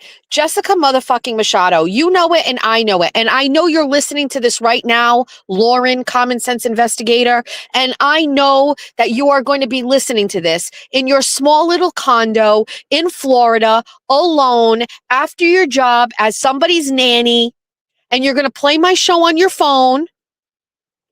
And you're going to come up with content based on my words. So here's some words for you. And then you can give your commentary on it. You're a fucking piece of shit. You perpetuated lies. And if I ever do sue anybody about the lies about me stealing from veterans, I'm only going to pick you. I'm not suing Valhalla. I'm not suing anybody else. I'm suing you, Lauren. Okay? That's who I'm going to make a fucking a case for. You. Because I watched your shows and I watched you with glee and delight perpetuate a lie about me, and I will drag you through fucking court for years. And you know what?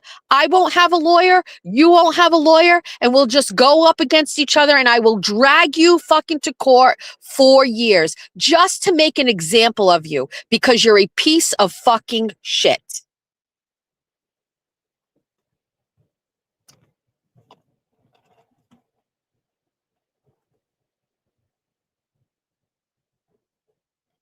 Now, I am not doing this, but I have discussed this with people. And I was like, if I ever do it, fuck it. We're going after Lauren. She fucking did it. And when I confronted her on her show, she still kept it up. She still posted the fucking doctored receipts. She still goes again. You guys think that just because I'm not out here every day saying I didn't steal from veterans means that I co-sign your lies that I stole from veterans? I'm just waiting and watching like I do with everything else. I am waiting and watching, Lauren. My people are watching your show. They're recording it. They're downloading the transcripts. Everything is there. So aside from the fact that you can't get views unless you talk about me, you're lying. With a K at the end of that. Lyingk. Lying.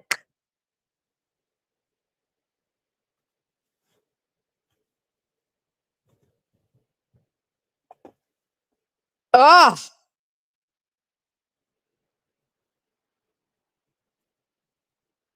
I'm sorry, but I just can't stop seeing that she's Eric Stoltz from that fucking Cher movie.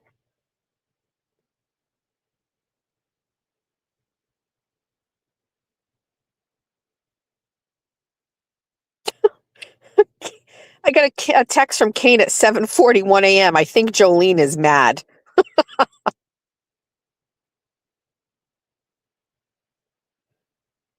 Oh, I don't even know. I get a bunch of text messages that all came through, and these are all from different times. I get a text from Georgia that's not even, what is this? I don't even know what this is. I just got a bunch of, I'm not really sure. And then Valerie taking some lady, listen, I have two phones. I didn't see that lady's. If there are people who have not gotten their merch, I honestly, the original merch that I had, those t-shirts and sweatshirts were all amazing and dependable. Ever since I started like going and getting other products, nothing is working. Nothing is right. Some people's orders are taking forever to go through. I forget who it was, but she posted her bunny t-shirt that she finally got. I don't even know how long that thing had been sitting there in a queue waiting to get delivered, whatever. I have issued refunds to people and the orders have actually shipped. So like some people got their money back and then the orders just showed up at their door. There are still many pending orders that are sitting there. If you are one of them, just text the bunny hotline. It's right on the screen and I will issue you a refund. If you can't get it through the way that you paid, like one lady wanted it because it was on her husband's credit card and I had to put it back on there and that one was fine. But if you want, I'll Venmo you. You want me to Venmo you the money? And then if the item eventually shows up, then that's great too. I really am not pushing the store because I'm really not happy with like the speed of things. And it's extra added aggravation to me that I just don't want to deal with. But the number's on the screen. And if you haven't gotten your item, let me know. Sometimes, items are sitting there. I will issue a refund. I will take a screenshot of that refund pending. I will text it to you. And I believe there are many people, not many, there's several people that I did that with. And then later on, when the refund hits, they're kind enough to let me know that it hit. I can see it because it comes out of the Shopify account. But whatever, if you're having an issue with your order, it's very simple. Text me the order if you can, the order number, and we will either refund it or I will Venmo you or whatever. I don't know. They're all, I'm going to look at them again today and see what happens. But like Valerie trying to exploit that bullshit or whatever. There's no hidden fucking shit there either. Like I'm making merch and I'm taking the money and then we're not making the merch. I don't make the merch. I don't have a fucking basement full of like small children, like in China, making polyester shirts with bunnies on them. It's not only through a second party, it's through a third party. This goes back to like even the beginning. There was somebody, I don't remember what it was. It was something that had one of the items that had Bunny After Dark on it, like took for fucking ever to be printed and shipped. I don't know. I don't know. Valerie trying to like get another one up on me. Okay, Valerie. Doesn't work. All right. We went for a drive. We stopped in a parking lot. I was going to get a bagel, but I don't want it. My tummy's hurting because I'm just a baby. I drove to Fall River. I came to New York Bagel and then I sat in the parking lot and then I was like, do I really actually want one of these bagels? The answer is no. Currently, right now, we are still waiting for Sweetles to get the call that his car is able to get picked up. I don't understand why it is taking this many days. The car dealership said they drop off all of the paperwork for cars to get registered, and then the RMV calls them and tells them to come pick them up. I told this man I would rage if we did not get this car by Friday. Sweet will start school next week.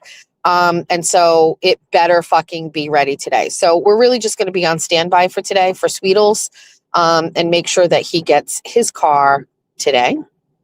So there's that. Going back to the Lindsay Clancy thing. So, you know, prior to starting the show, I told you guys that Kevin Reddington was going to come on the show and he was going to like kind of like be a caller on Mondays or whatever. And that really was kind of put in place, and me not realizing how close we were to the start of the Lindsay Clancy trial. Kevin Reddington and I spoke almost every day during jury selection and the days that I did go to the trial, which were not many. And I believe that Kevin is very busy right now and he doesn't have time to talk to me. But when this is all done, I will call him and we will discuss things.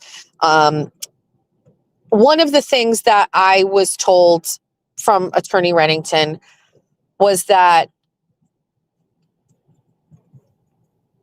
he was going to try and work on some form of an interview after the trial with me, because he liked my work and I'm not mainstream media. So I think I have a good connection. I have Kevin in my phone. I could call him and text him right now if I wanted to. And so, you know, again, like kind of like the knowledge of those things makes everything a little bit easier here. I shared with everybody that I really began to have a problem attending this trial. And I don't think I've gone in depth with it because I think it's really taboo and I think it's very polarizing. And I don't really want to go all in on something that could really kind of like isolate some of my followers. I kind of feel like talking about it in a little bit of a generic way is best. And then we can all just kind of like, you know, exist and discuss other things. However, yesterday, there was a standout for Lindsay Clancy that took place out front of the courthouse. Now, I knew that this was going to happen. We saw, you know, flyers, digital flyers circulating, and not TT, but someone else that I know in a different court had told me that people at the courthouse were kind of being prepped that this was going to happen and protocols in place. Make sure you have your IDs ready, you know, like everybody just getting ready because there's going to be a lot more people out there, you know, than usual. So we knew this was going to happen. And hearing that, now I'm not on TikTok, right? So I know that there is a lot of shit going on TikTok because my kids were talking to me about these Patrick Clancy, you know, theories that were floating all around TikTok, right? And anytime I see anybody who was asking me about the case, they always wanted to know what I thought about these Patrick Clancy being involved theories. And I always shut them down with, if you heard the 911 call, there's absolutely no way you would ever co-sign the notion that Patrick Clancy killed his children, just because of the sound he made when he found them. But, you know, TikTok has like this whole situation happening where there are a lot of people that are pro Lindsay Clancy. And to be honest with you, it's actually starting later than I thought it would. I thought these things would have all been in place prior to the start of the trial, but it's a slow start, right? You know, for them to be coming at the end of the trial, we're 5 weeks in, right? Now is the first standout. Now is the first time. And I think maybe because of Karen Reed, we all thought like, where are the pink shirts? Sure enough, they are pink. But part of me in the beginning thought nobody is going to show up here because there are facts that are not to be disputed. Lindsay Clancy admits to murdering and strangling her 3 young children. So I thought that because of the you know, facts of this case, that people would be reasonable and not show up and do anything like what they did yesterday.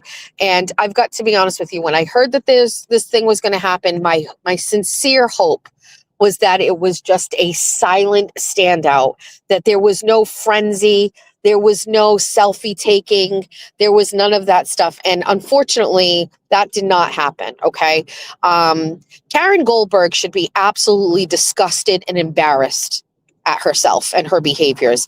You know, I'm not watching Karen stuff. I'm watching other people's stuff where I see Karen, you know, up against Kevin Reddington, following around, smiling and doing video. You should be embarrassed at what you're doing. Okay. Like, if somebody hasn't told you, Karen, you look absolutely ridiculous. It's disgusting. Okay.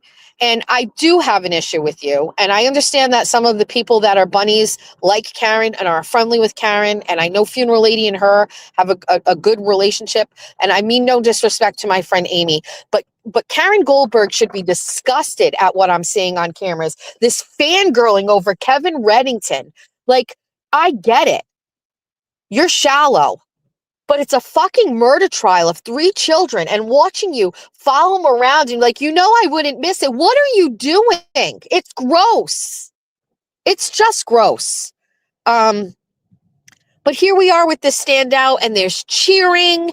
And, you know, I do believe that if people wanted to come out and support Lindsay, that there was a respectful way to do that, that didn't come across as being sensationalized or insensitive. And from what I saw, it didn't. You know, cheering for Lindsay Clancy as she drove past is not appropriate. And I don't know why people aren't telling these women that it's not appropriate. And this lends to the vibe that I had, that I kind of alluded to, where I said that there was some sensationalism, the mainstream media, the way they were acting. I felt gross. These are children. And I've been at murder trials. And yes, John O'Keefe died, but it felt different, that there are babies that aren't here anymore. And because their mother murdered them. And I actually understand everything about the postpartum psychosis. I actually do believe that she was not cared for. Those things can all be the same. You know, they can all take place. Like, this is a gross display of sensationalism. This is a gross display of disrespect for the lives of these children. And also, the system failed Lindsay, and there must be more education and more medical assistance for women postpartum, right? All of those things can be the same.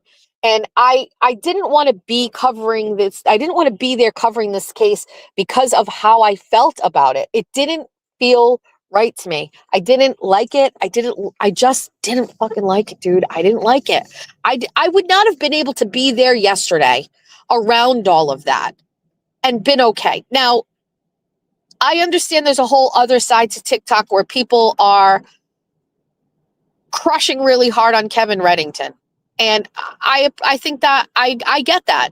I think what's happening here is Kevin Reddington is coming off not as a criminal defense attorney or the attorney defending a murderer. He's coming off as like a protector, a male figure protecting a woman.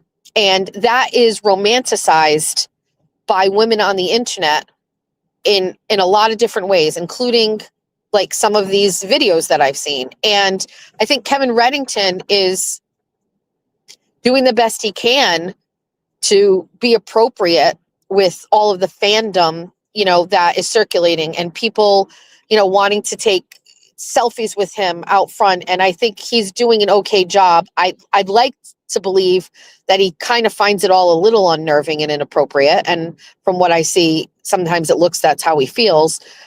But like, can we just keep things locked in here? This is his job. He's a defense attorney. He's defending his client, as you know. Why are you women kind of like reframing that as some sort of like father-daughter fucking relationship, or some sort of like loving protector and stuff like that? Like, he's a criminal attorney, you know? It's just weird. The internet is so strange. So strange.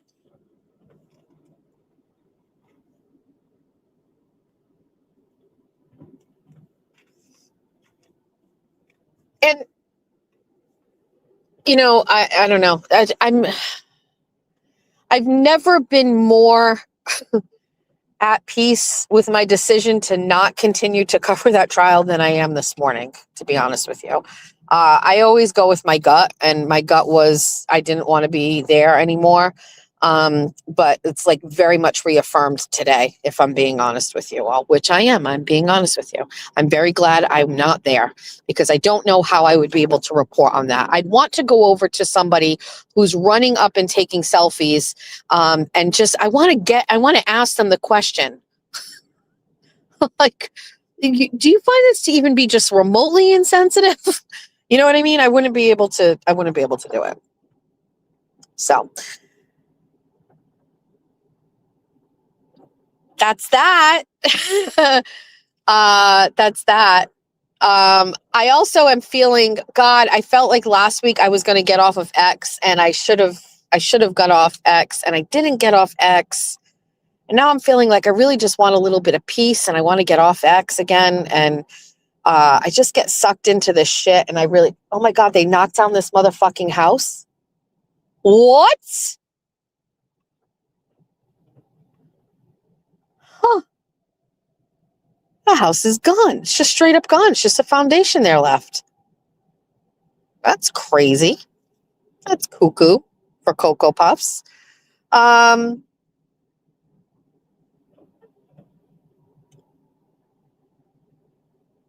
Turkey just issued an arrest warrant for BB. Oh, God. These people are never going to stop. Poor BB. All right. They got Eric Solwell's fucking computers at the airport. Love that for him. Love that for, we can't do, I'm going to save all my politics for Peachy Keen. Peachy Keen is doing a bunny fundraiser tonight, not a fundraiser. I think originally it was just like, oh, let's like raise some money for her. She should get like a lawyer and do all of this stuff or whatever. And I believe there eventually will be a time where I will need to crowdfund for legal fees. We're not there yet. So I'm okay. I'm okay. And you know, it's just going to rage these people. I mean, if you guys just want to like Venmo me money, there's nothing that pisses these people off more than me, like, you know, being supported by people. But it's not a fundraiser. Peachy is doing a stream tonight. I think there's a bunch of people that are going to be joining. I know I'm going to be joining. I just don't know exactly when. Do you have a schedule for me, Peachy? I have no idea. So it's going to be fun. Maybe I'll do a skit. Maybe we do beaver moon ceremonies. Who knows? That's tonight. So I'm actually very excited about that. If you weren't on the spaces last night, I locked in Menners for next Wednesday at 9 a.m. It'll be the first time Menners and I have co-hosted together. I've asked him to come on the show next Wednesday for an hour. Do I have something planned for him? You bet your bottom dollar I do.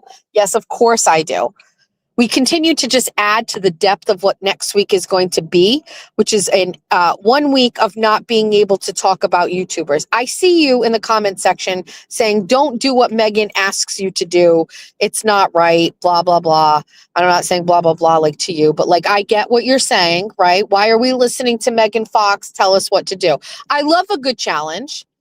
I love that she basically says I can't do it. So now I need to prove that I can. But yes, the other side of me is just like, what? And give these motherfuckers a free week of me not saying anything? You already got a free week. I wasn't there. I was on Cations.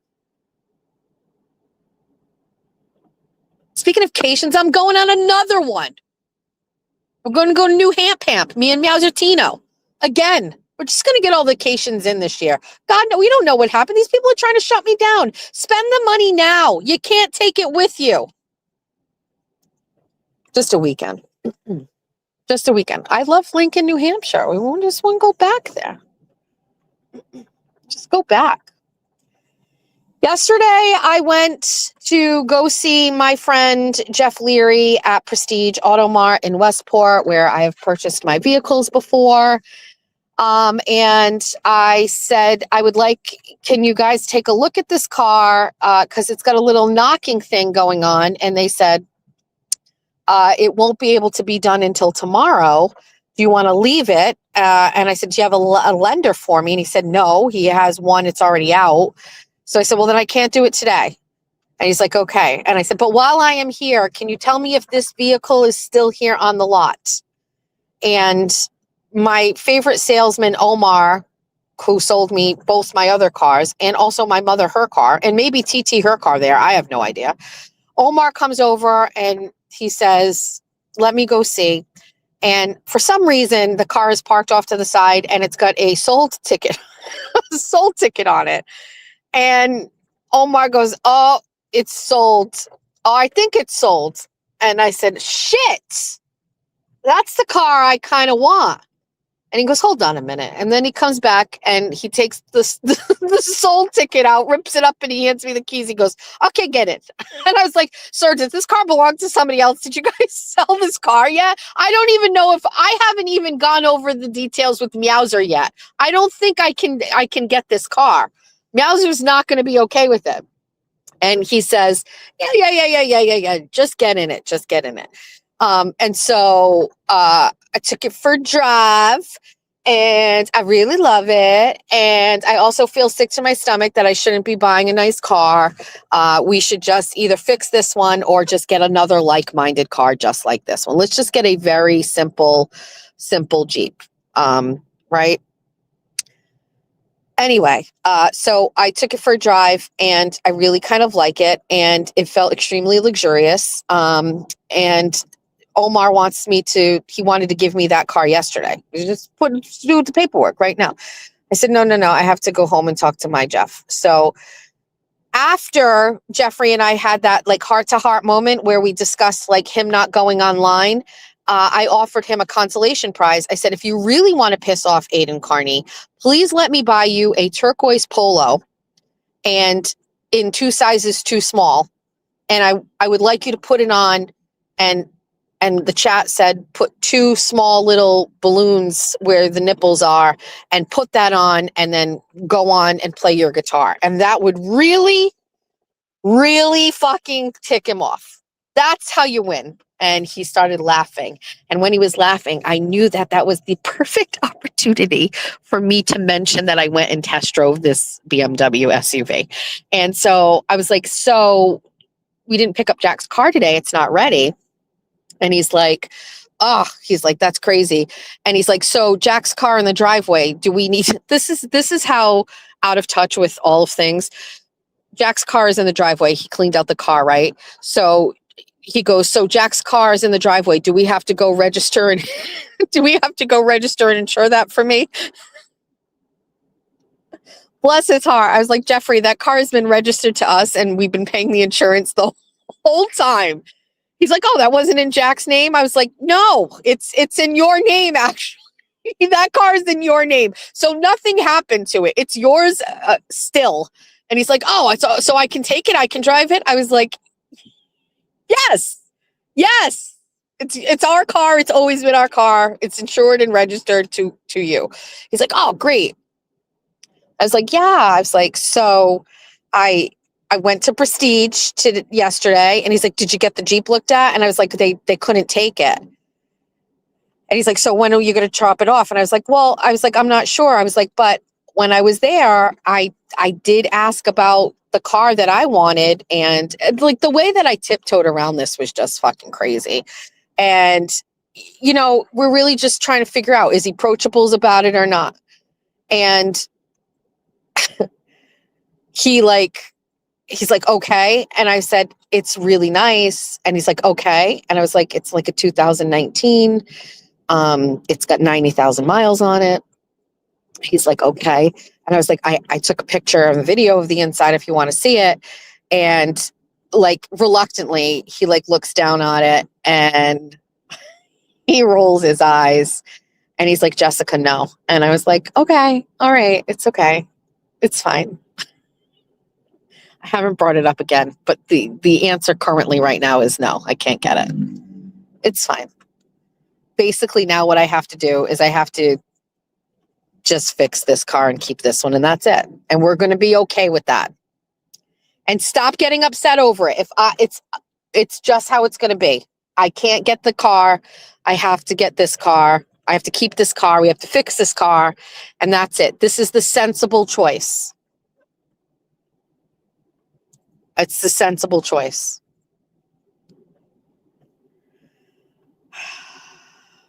I know. Believe me, I am upset. I am sad. It felt like it was the right time. And money wise, Omar was telling me he could get it into me for like less than $100 more a month than what I'm currently paying right now, based on all of the numbers and all of those things. And I was like, Omar, don't tell me that.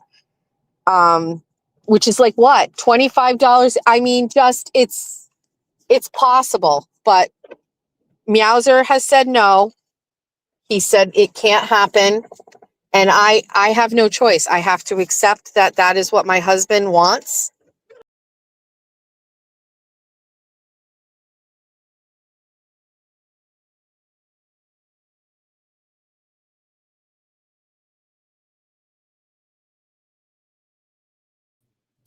He won't let me do it. He won't let me.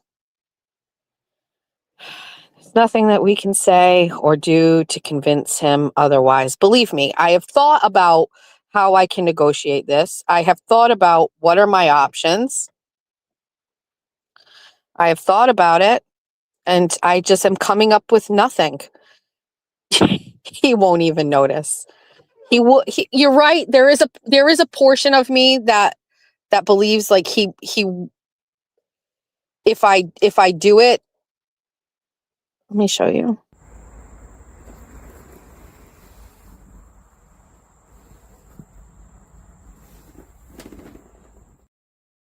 Have you ever seen anything more luxurious in your life than that? Have you ever? 24 on 24s would feel so fucking mint if I was in that car. We can't do it. He won't let me do it. He won't let me do it. It's just something about the way that interior looks. And I'm not a consumer. I'm not. It's just something about that car. And when I drove it, I just love it. I love it. I love it.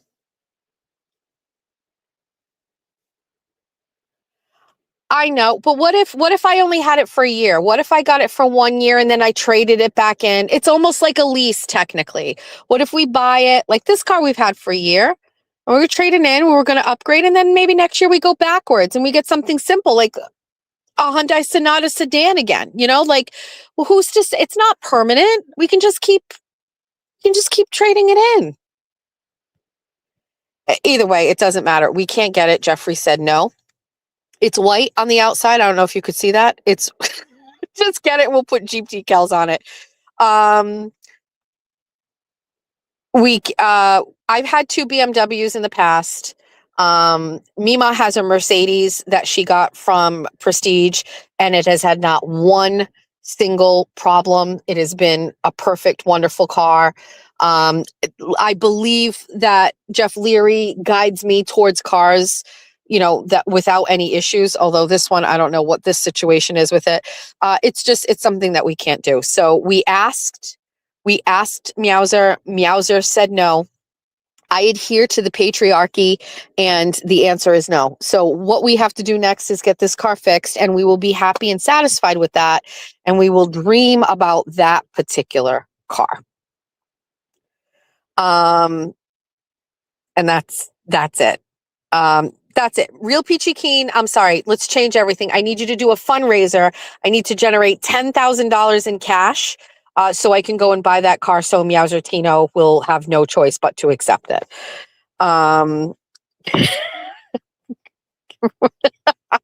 It's a no. It is a no. I sent him the link to the car, so he already probably did his research on it. And he was not mentioning anything about it. Me going and driving it does not make a difference. That has no effect on Jeffrey. He does not care. He looked at it and he said no, and that's it. So, we're going to just get this car fixed, and you're going to get what you get, and you don't get upset, essentially. But in the meantime,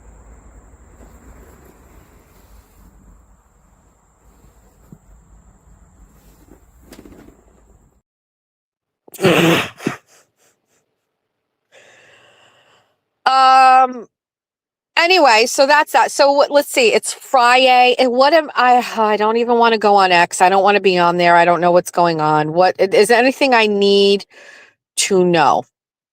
Anything I need to do? Anything I must be informed of?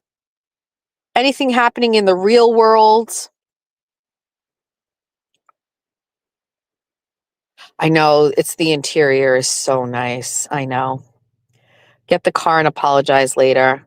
No, Twitter's quiet. Quiet? Why? Why?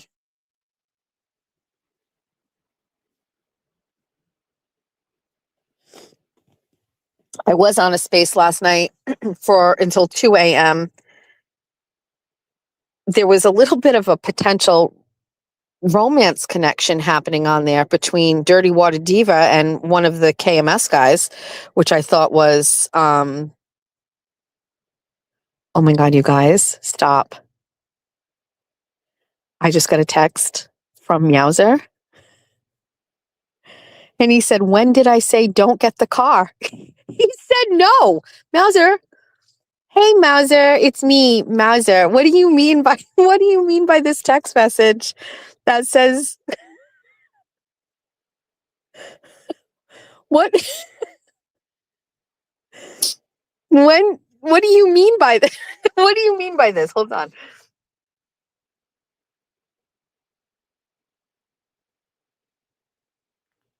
You guys, he's here and he's listening. He's in the shadows.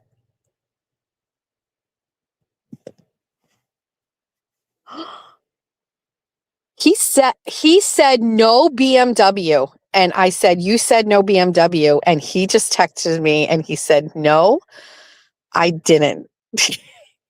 It's weekends. It's Cations, Jeffrey. I didn't say anything. I just went to the grocery store. You said no.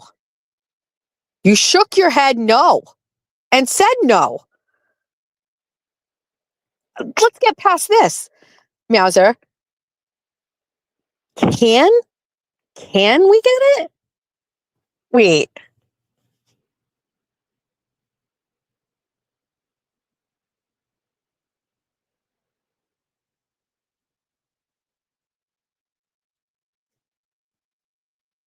Hold on, he's texting me. Shh. Shh.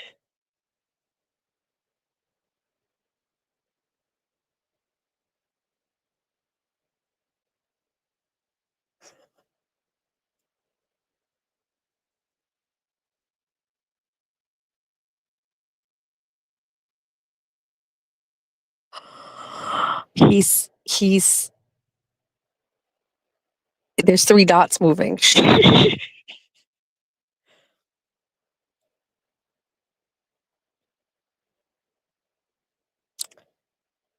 I don't want the Jeep. It's too much to fix. Okay, so we have moved on.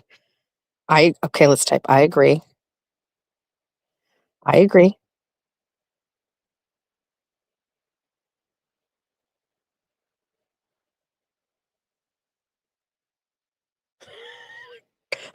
Carton of smokes and a case of Celsius, and he's all in.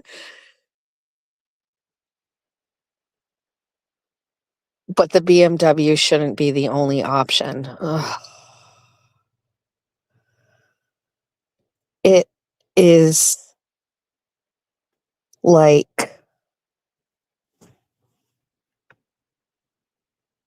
so gorgeous and so clean under the hood. Okay, he has to go. He's at a site inspection. He was just waiting for the guy to get there. Bye, Mazda. He was listening while he was waiting in the car. Well, since he's not being honest, he told me no. He told me no. However, since we're here, I don't think it could hurt to just add a couple of more pictures of the vehicle just for you guys to take a look at while we're sitting here. It's fine. Let's take a look.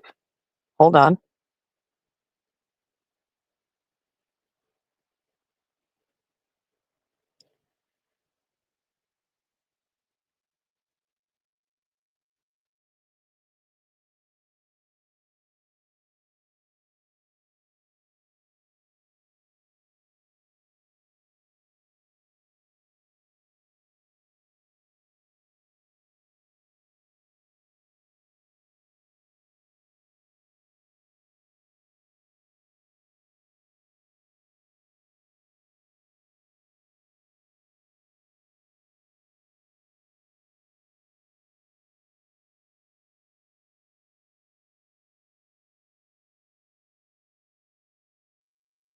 All right, you can't really see it. But anyway, that's I know that is you can't really see it because it's how can I do it this way? What if I add not a background picture?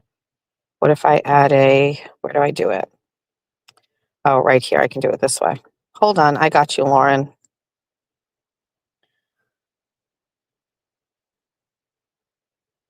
I got you.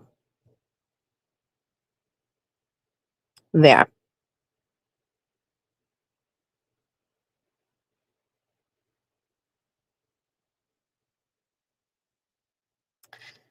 I agree. Jeff is really does not want the Jeep anymore. We don't like Jeeps. The Jeep got us what we needed, which was in a car that was affordable when we needed it, no money down, took the repo, parlayed it into this, and also, just kind of like it's fine. I mean, it's a great car. It's just it's got some issues with it, and I agree. I don't think we want to continue to move into this, but also this feels actually stupid. I don't know. It's not that this car is $19,000.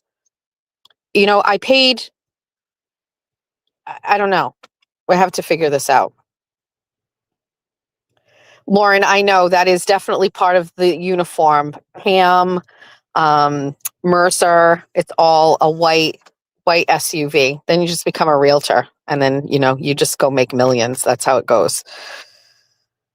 You're talking bad in her presence. I'm not talking bad. Look at her. She's beautiful. She's pretty. We love her. She's gorgy. All right, let's take that off the screen. She's doesn't want to be seen. Nobody wants to. She doesn't want to be seen. Don't talk to her like that. Don't talk about her. All right. So anyway, Twitter is quiet. It's probably because J7 and I just dropped a bunch of fucking receipts. Can I just actually let me bookend this whole thing that we started with? Let me say this. I actually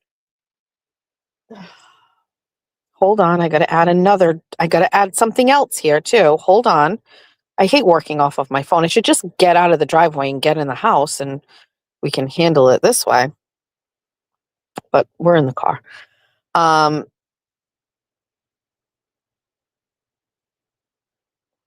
on. And it's like, you said, what's the end state? What's the goal here? Like, for anything that's going on, like, I'm not asking for people to donate money to me or the organization right now. So that is actually Hellfish. That is the person that doctored or allegedly doctored these screen recordings of my receipts. This is the guy that put out publicly and then shared with Valerie and Valhalla and Lauren that my receipts showing I made donations to the Veterans Agency were not real. And then ultimately they were. So that's him, right? And they had him on last night on Rad House, and I got to give him a little bit of credit. I don't think he actually disputed anything that J7 and I discussed last night. I think it's very obvious in that clip where he's like, what's the end game here? I'm not asking people for money, right? So it's very obvious to me by those statements he made last night. He understands, like he probably knew, like he hasn't filed his taxes. He doesn't have tax exempt status. He's clearly making a statement like, I'm not asking people for money. Although last night on Jessica's show in real time, you can see that he is still taking donations. So what's the end game? The end game is to be above board. So just file your shit and then just don't have any disruption. Leave all your shit up. Nobody's going to give you a hard time about it. They shouldn't, right? Like nobody should give you a hard time. Number one, because it's your own thing. Number two, I think your intentions are good. The same way my intentions were good. My intentions were, I'm going to sell some sweatshirts. I don't want to profit off of it. It feels greasy. And I'm going to give all of whatever I have left over to the veterans. Intent matters, right? So I think his intent is, I want to have an organization that helps veterans. You maybe aren't good at the back room stuff. Maybe you're not good at the business side of it. But I actually believe your intention is to do the right thing. And so I'm not calling on like mass crazy bullshit against him. I just think like it's been brought to the public. I think he sees that there's eyes on him. And I think like he's going to make it right. That's my opinion. Now, I don't know this guy at all, but like, I think he's going to make it right. Okay.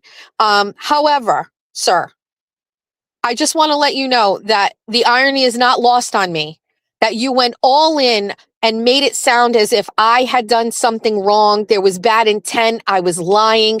And in actuality, I could do the same to you, but I'm not. So while all of those things that were pulled up last night by J7 on the screen all stand on their own, I actually have faith that you are going to fix those things, put it all right, and you're going to continue to serve veterans and help veterans, because I believe after you served our country, that this is what you feel is rewarding for you today. Okay. So I just want to bookend that. Now, separately, I think the documents that we read today show that there is a woman out here in the Commonwealth of Massachusetts who accused you of rape. And I personally don't believe anybody else should platform this man on their shows ever again, because there is a victim who has been deemed credible by a police agency and an investigator and a district attorney's office that has deemed her credible, where she has stated that she was raped by this man. And if you continue to platform him, then you deserve all the negative attention you get for platforming someone who has been charged with felony rape. Okay? What's the end game? Just go back into the fucking bowels of hell where you exist and stop accusing me of all of this bullshit. Now, I don't know if Valhalla knows this shit about him. Maybe he does. I have no idea. But I can't see how anybody could stand by somebody who is charged with felony rape, who the victim was deemed credible, when he was not deemed credible. And the only reason this never moved forward is because like 50% of the rape cases, a woman chose not to testify and not to bring this all forward to a courtroom. That's it.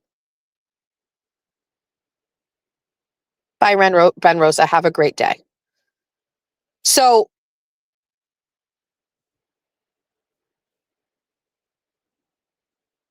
that's pretty much where I'm at with all this. That's all I wanted to say. I wish the guy well. I wish no harm on him. But if you're out here dragging me, if you're fucking changing fucking receipts, if you're out here doctoring fucking pieces of screenshots and changing dates on it, so fucking moron losers like fucking Lauren investigator can go all in and say Jess Machado steals and here's why. Like you actually need to fucking get a life.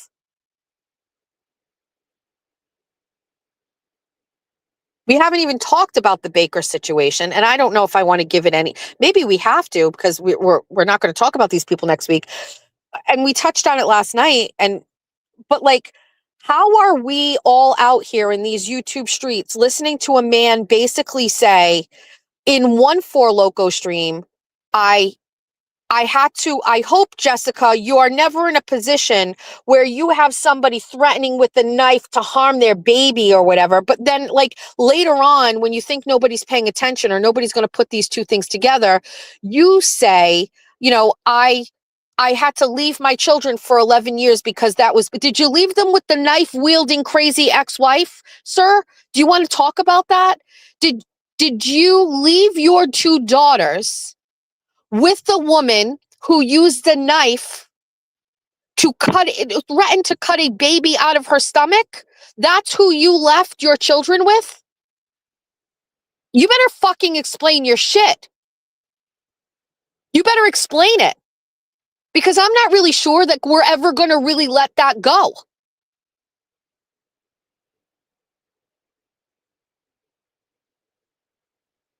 Like, what is the real truth? Like, you know what? Like, let's walk through this scenario. If you were too drunk the night of the Four Loco stream and you said some shit that's not true, pass. Just simply admit it. Say, you know what? I was drinking. I wasn't thinking straight. That wasn't really what I meant to say, or whatever. That wasn't true.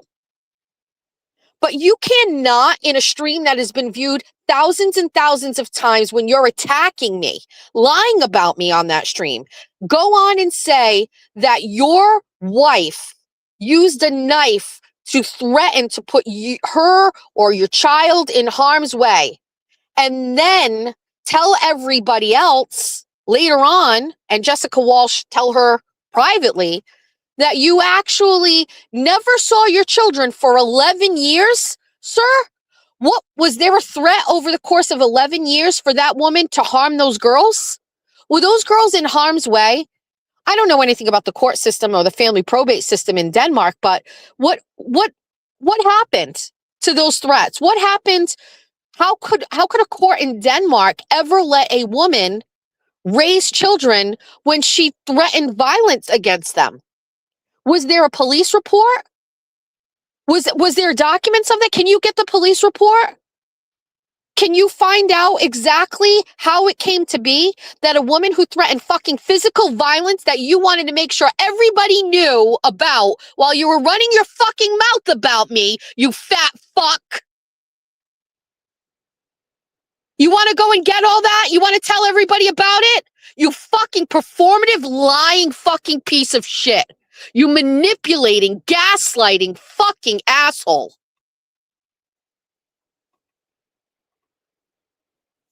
You got everybody on your side. You got everybody on your side in that stream. That is where it all changed. That's where you went hard. You pulled at heartstrings. You're the fucking victim. Everybody against Jess Machado. Everybody against Jay Walsh. You're a victim. You're a good man. You're a soft man. You've been victimized by women in the past. You were fucking knives and threats. Everything. Believed you. All in. All these fucking random people all in. What? What's the real truth? You fucking abandoned your daughters to a violent fucking criminal for 11 years? What were you doing during those 11 years? Where were you? What were you doing?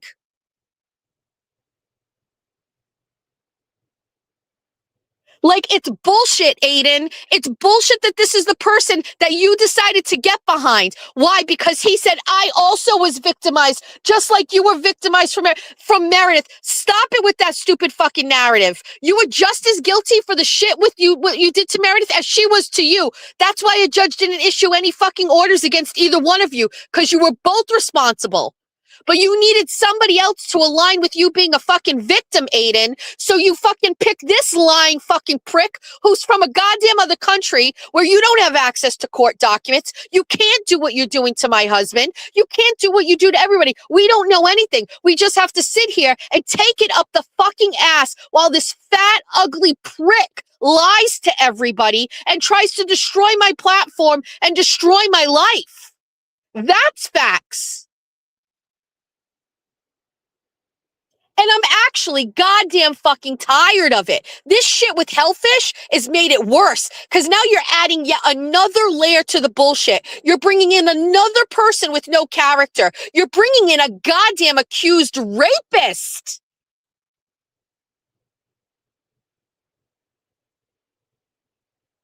If you're supporting this guy, if you're in his chat, you support people that fucking rape women. You support creeps that talk about women in weird ways. Fuck this. Third dimension is a joke, but it is actually the real thing. It is a place where we stand over here and we look at what's going on over there and we're going, we don't fucking belong there. My husband isn't in a category as Aiden and Baker and Will. My husband has never put his hands on a kid. My husband has never fucking raped anybody. My husband has never fucked a whore.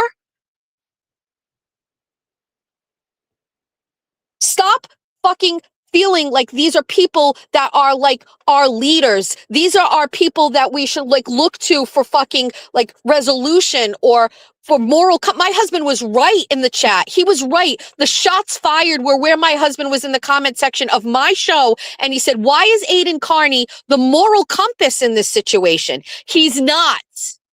He's not. He's a bad fucking person who is attaching his bad behaviors under the umbrella of the First Amendment and fighting for what's right. And he is exploiting what the Commonwealth did to him to make sure people overlook the fact that he does really fucking terrible, shitty shit that you wouldn't do, your husband wouldn't do, your brother, your son, your friends, your uncles. Nobody would do the shit that these people do. And you're sitting over here and you're acting like these people are everything, like he is it. You people are strange and fucking weird.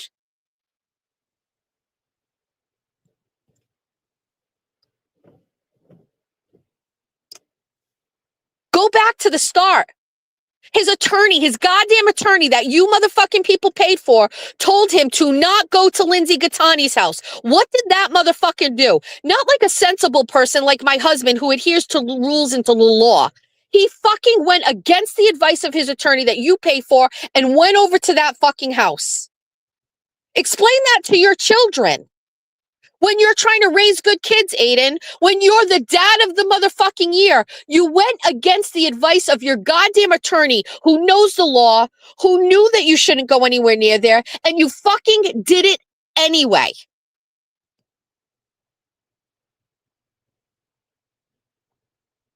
One could say, sir, that if you just listened to the advice of your goddamn attorney, you never would have spent Christmas in hiding. You never would have been away from your children for 60 days if you just stayed in your goddamn house.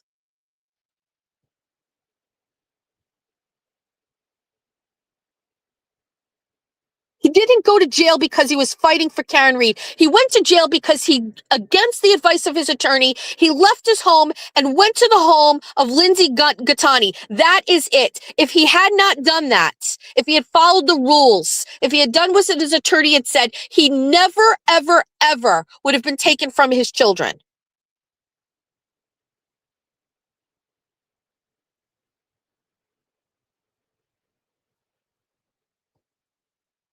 Every single time somebody starts to talk about that kind of behavior, it flips to First Amendment, Commonwealth, crime, and corruption, and yeah, an easy fucking pivot for you, sir.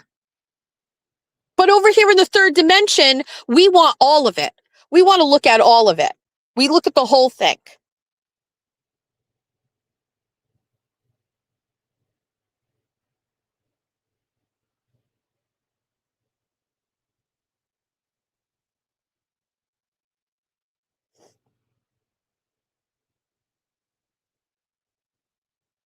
I'm just tired of it. I'm tired of it.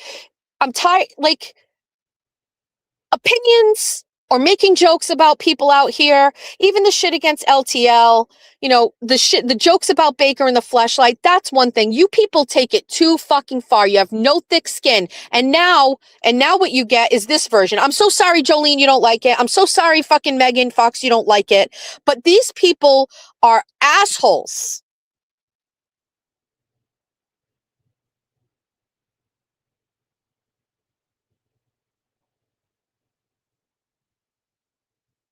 This is coming from a place of saying, I am not a perfect person. I make mistakes. I have been poor. I have not paid my bills. I have made mistakes when it comes to career choices and jobs or whatever. But I will maintain, as I've stated before, I have also been out on bail. I have also been charged with violating a restraining order. And I fucking followed the goddamn law to a motherfucking tea. And when, by the way, Aiden, the people in power in my community, like the police chief, like an elected official in the selectman's office, like a town employee, when they did try to set me up, and they did try to get me on charges of violating those restraining orders, because I followed the law, because I never took risks, because I put my own personal desires to go out in public or go where I wanted to go on the back burner and took the law seriously, they never fucking charged me. They couldn't move forward, and all the charges were dropped because every single time they tried to set me up, I had proof I wasn't where they said I was. I had proof of me being in my house. I had my Ring cameras to show where I was. I had timestamps of everything. And I also had a disciplined behavior of never fucking being where I wasn't supposed to be. Case in point, one time I was at an event, I was working it. And the person who had a restraining order against me, who was actively trying to put me in jail, showed up there. I had every right to be there. I had every right to be there. I was working. I had a right to be there. I could have stayed there. And you know what? I always thought there's going to be a chance. She's going to come closer. I called the cops. I asked the cops, what do you think? The cops go, listen, you have the right. But I said, say no more. Give me a police escort out of this property and make sure you follow me with your fucking cops all the way out to my vehicle to show that I'm not near this person. I don't want to go near them. I have no intention. I protected myself, not necessarily because I cared about me going to jail, but because I cared about my fucking kids. I thought about my children every single solitary time there was an accusation of violating this bail or violating this order. You never thought about your kids ever until it was too fucking late. You thought about your kids after the fact, and even then you were talking about how you didn't get to see your kids. No, your kids didn't get to see you. Nobody cares about you. You're there because of yourself.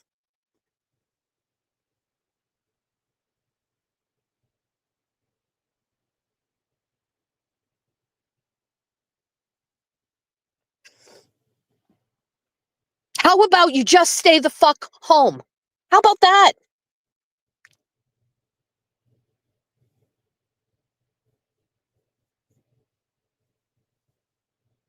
So yeah, like happy Friday morning, happy payday, YouTubers. It's the 21st. All that money hit your hyper wallet today. Perfect. Just so you know, the guy that Baker and Valhalla are out here touting as like a credible, decent human being was accused of felony rape. Just want to make sure that's where everybody's at. It's so safe and warm at home. It really, really is. Payday is every day. And that's the other thing too. People like Jolene will make a buck off of all of this shit. She will exploit everything. She will walk around out on the fucking Twitterverse and she'll be like, oh my God, like stop this. Jessica Machado, can't you shut J7 down? Who are you, fucking Arkansas bestie? Shut J7. I couldn't shut J7 down if I fucking tried. She's a fucking animal. She's going to say and do whatever the fuck she wants. And that's why everybody watches. That's why she's getting paid fucking $39 a fucking 1,000 views on YouTube, because YouTube knows what we all know, which is you can't fucking stop her. You can't look away. She's going to do whatever the fuck she wants to do. Correct? Correct. Leave me alone. I can't control her and I don't want to. I don't want to. I like it. I like it. You like it too. And they are making bank. Jolene makes so much. Jolene, what do you spend in your money? What do? You invest in your money? You guys look like good people to invest. What are you guys doing? Well, how are you spending your money that you made off of my fucking name and my content this month? What are you doing? What bills you paying with the money that you made off of Jessica Machado? There's a challenge. Hey, Jolene, do a whole week worth of 20,000 view shows without mentioning my name. You can't. You won't.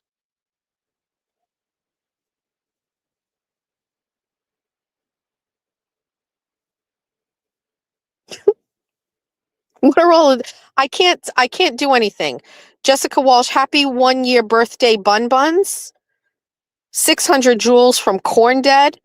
20 pounds from Magda that says I'm chipping in as the stream is 100% demonetized. Probably. It probably is.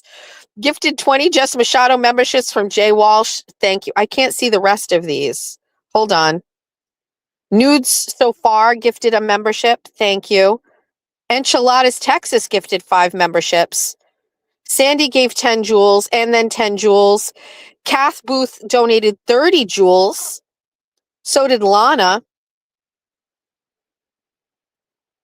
What's the 1 year? What kind of a 1 year? Buy oil per money is money.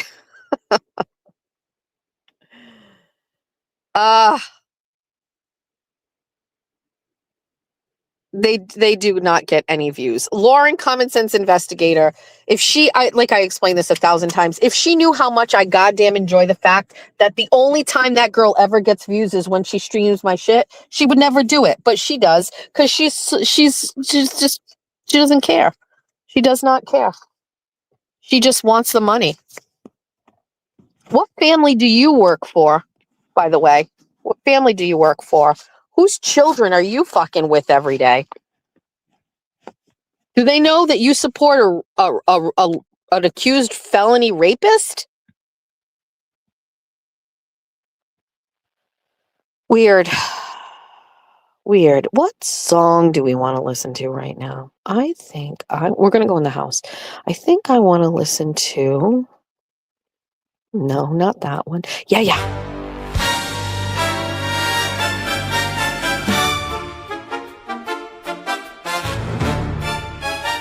They call me Old Money Aiden, right after they call my docket. Chains around my hands by Gucci, they shine bright when they lock it. Paid for that new car in cash, baby, the prettiest red you've ever seen. Where did the money come from? On the back of Karen Reed. Whores! I'm fighting for my life. Whores! All I want is all your cash. Whores! I hate you, but I need you. Whores! Every one of you are trash. Look at my expensive website that crashes each time you click. Get rich and pay, you can't avoid the ads. Sorry, pores can suck my dick. Don't ask me where your money goes. You will never ever know. Violating bail at D&E Pizza. Back to court I go. Pores, I'm fighting for my life. Pores, all I want is all your cash. Pores, I hate you, but I need you. Pores, every one of you are trash. I don't care what your name is, girl. You make 10K a month, let me see. Let's give this turtle chat a whirl. Fake abortions, they ain't free. You see, I'm old money right here. Look at this fancy camera and sound. The production is so top tier. Just wait a sec while I fix it now. Boys, I'm fighting for my life. All I want is all your cash. I hate you, but I need you. Every one of you are trash. Ignore every bad decision I make. Violating bail every time I'm mad. Case after case without a care. Menopausal women pay my tab. Each and every one of you. No subs I will ever miss. First Amendment and all of that. You finance all of this.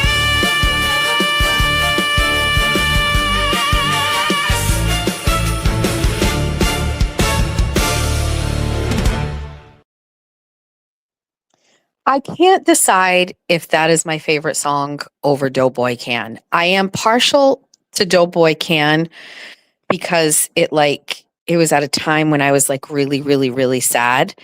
I've never been as upset or sad since. Everything is just kind of like I've like regulated. But honestly, I think Pores is really just an exceptional display. I really do think don't do the Megan bet. Yeah, I think Pours is the best one. Well, first of all, I've worked really hard to plan shows with a bunch of different elements. Do you want me to just tell you about them or do you want to be surprised? I'm not good at keeping surprises. Like there's some really good funny things that my kids like thought of that I think would be funny and entertaining. Pours is number one in your humble opinion. What number is Pours on the list? Like the hype. Where is it? It's got to be up there. Is it under 20?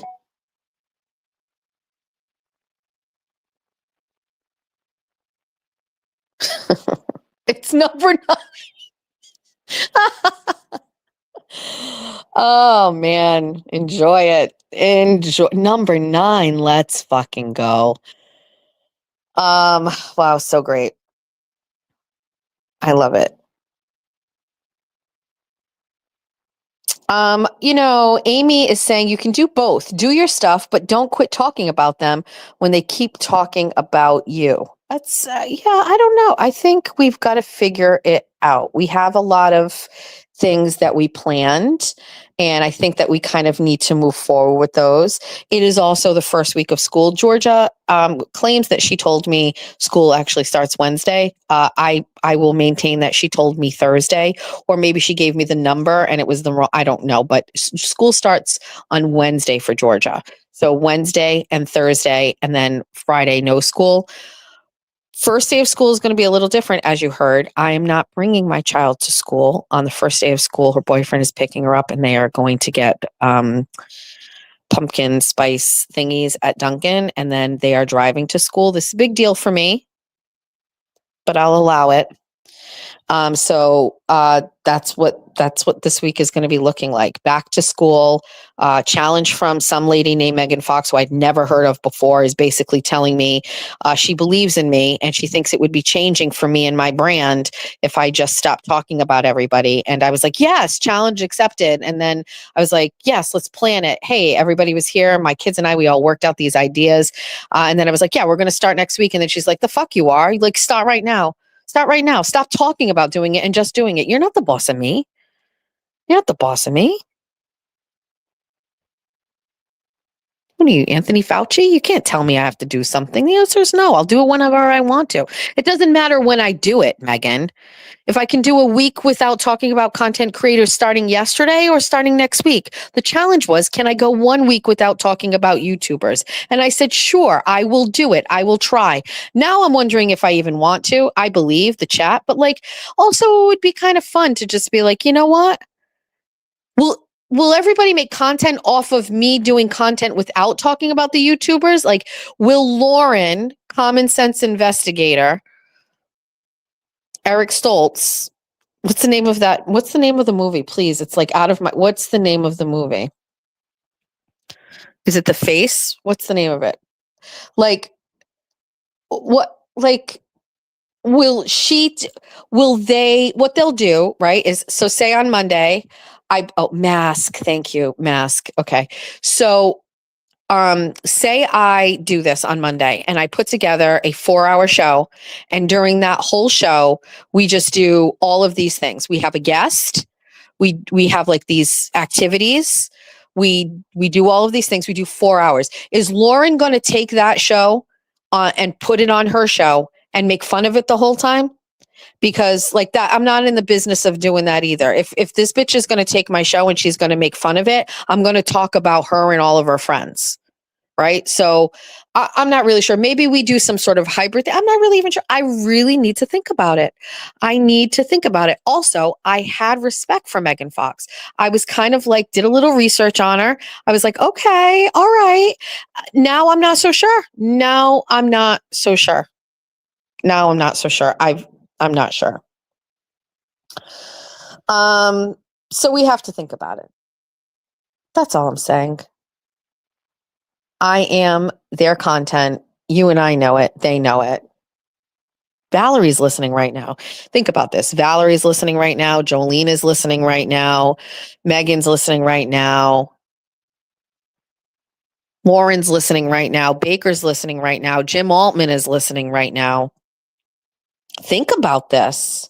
Think about it's different when you kind of say it. Like, where are you currently listening to this right now, Jolene? Are you in your house? Are you in the car?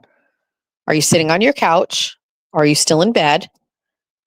Are you at the grocery store? Do you have on like headphones or you have earbuds in? How are you listening to me talk about you right now? We all know where Jen Altman is. She's in her Audi and she's zooming around between lung clients. And in between, she is listening and she has got it on play. She's listening to it audio wise. And then she's on her phone tweeting right now about me. So Jen Altman is listening to what I'm saying. In her mind, her brain flickers and she's like, I've got to tweet my disdain for this. Hey, Jessica. Hey, Jessica. Hey, Jessica. Hey, Jessica. Hey, Jessica. Hey, Jessica. Hey, Jessica, I was a veteran, but you never mentioned that I was a veteran. Hey, Jessica. Jessica. Hey, Jessica. Hey, Jessica, I'm in my Audi. You're going to love it. It's also a really nice car, like a BMW. I did it first. I was always right. Hey, Jessica. Hey, Jessica. Hey, Jessica. Jessica, your hair is blonde. You're going to love being a blonde. I've been blonde a long time. I've been a blonde long before you. You're going to love it. Hey, Jessica. Jessica. Jessica. Hey, Jessica. Hey, Jessica, I always knew Aiden was bad and you're just late to the game because I'm always right. I love that I'm always right. You're a bad person. Hey, Jessica. Hey, Jessica. Hey, Jessica. Valerie, nobody knows where you are, where you're listening and you're tweeting from. Who the fuck knows? You could be in a mental institution and you have tablet time when you're listening to me. And you have tablet time and nobody fucking knows where you are, where you're listening, or where you're tweeting from. Nobody knows where you're doing your spaces from. Some sort of like fucking mental correctional facility, and it's tablet time for you. Big Husky got tablet time? Big Husky tablet time? Tablet time, Big Husky? Ugh.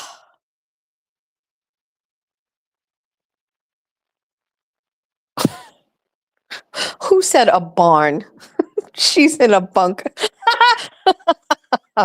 You're the winner. You win. You win. Oh shit. Oh, Val's the worst. Can you imagine like that is your life? Like, I can't wait to get on the internet and not even Facebook, not even Instagram, not even TikTok. She's just on X, angry and hates me. It is wild. Ugh. Priscilla is multitasking at home, working, also watching you on a big screen. Hold on, I missed it. It went away. And diamond painting when I get him. Diamond painting. Those things, I don't understand. You have to use an X-Acto knife and you cut out a certain piece of it. And then you take like this putty stuff and you put it on a handle. And then you go over to this other little thing where you have all these little diamond jewels. And then you got to shake them so they all line up in a line. And then you go and take your wand with the putty on it and you pick them up. And then you go over and you use the X-Acto knife and you take out a piece of the stickiness. And then you go and push the gems down, sometimes 4, 5, 6 at a time. And then over time, you just build this whole diamond picture. Yes, I watch many videos on this, but it stresses me out.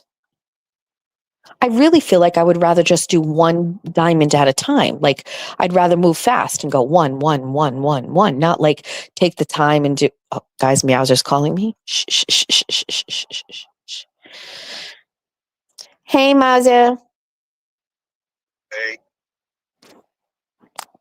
are you talking to me on your show? They can't hear you, but I can make you be heard. That sounds good. Okay, we make Maz approachables? Don't. Am I on live? Yes. Yeah, honey. Approachables? Stop asking me that. I can't tell by your tone. What do you mean? It's 11:30. Exactly. I still can't tell by your tone. Tired. It's been a long day of traffic and visiting miserable cities full of degenerates that live north of Brockton. Now, what happens in Revere? Huh? What happens in Revere? I don't know, nothing good. Murder and cocaine. Trashing their strip of beach that they have. That's true. I don't know. It's been a long time since I've been to Revere. That was in the early 2000s. The chat is saying hi to you. Hi, everybody. We discussed yesterday how my ladies behind the scenes talked you off a ledge yesterday. I wasn't on a ledge, Jess. You're not putting me on a ledge. That is bad word usage. That sounds like I'm ready to fall apart and break in. No. Anger, because I'm not saying what I want to say to reply to all his bullshit. But no. No. Ledge is bad word, Jess. Make it sound like I'm distraught and sitting there and panting back and forth. No, do I sound that way? Hello? Yes, I know. Well, I mean, okay, maybe that's not the right word. It's really poor. Yeah. Okay. No, I just no. We were just talking earlier about how you wanted to come on a show and talk about what things were being said about you, and the chat laid out I just wanted to say my piece. That's all I wanted to do. Because I'm the one getting dragged, but I'm not saying anything. That's all I said. And I said, what did I ask you? I said, should I do an interview or at my work? Okay, I was a little stronger. I said, I want to do an interview. And then after, 5 minutes of listening to other people's perspective, then yeah, I scaled it back and I don't really give a shit. I'm back to not giving two flying fucks. Let them say what they want. They already made up their mind. I don't care. I'm not going to defend myself. They're not a part of the people that I care about, the people that I work with, the people that I live with, my friends, my family, none of that. Everybody knows me, knows the person that I am. I don't need to prove myself to anybody. And I'm done. And I had that thought for about 10 minutes. And yes, your friends gave a good perspective, gave me a good perspective on it, and I couldn't agree more. And how long did it take me to make that decision? I said we sat down for about 15, 20 minutes. We worked through it, and then I saw you nodding in real time. You were nodding your head as I was like relaying the text messages from Misty and Moons and everybody, and you were like, right after I was done with what they said, you nodded your head and you stood up and you were like, they're right. You told me to thank them and tell them like that you appreciate it. And you said, and I immediately go and do. You said, I'm getting up, I'm going into the sunroom and I'm going to go play my guitar. Right. Which I will continue to do every day for the rest of my life. Let him just keep on yapping and telling one side of the story and cherry picking. And it amazes me that people would buy into that would only listen to one side of a divorce. There are a lot of other things out there. There are more times that we went to court where obviously he doesn't want to even touch on that because it would destroy his whole narrative of me. And I hope I'm speaking proper English without any slang or accent. Also, I'm not Mexican. I'm Portuguese. Thank you. The country that Ronaldo comes from. The most famous man on the world. But anyways, carry on. I called up because of the car. Okay, let's discuss it. Well, if you wanted, I didn't know if you wanted to do that live. I can mute you and we can discuss it. Huh? I can mute you and we can discuss it.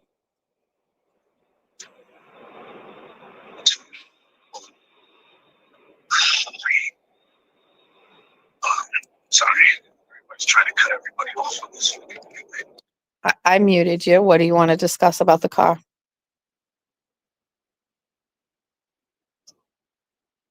There are absolutely no better options than fine. I don't want the Jeep anymore. it's going to cost. It's going to start costing a fortune to fix. Right. I don't know where you got this narrative that I said no.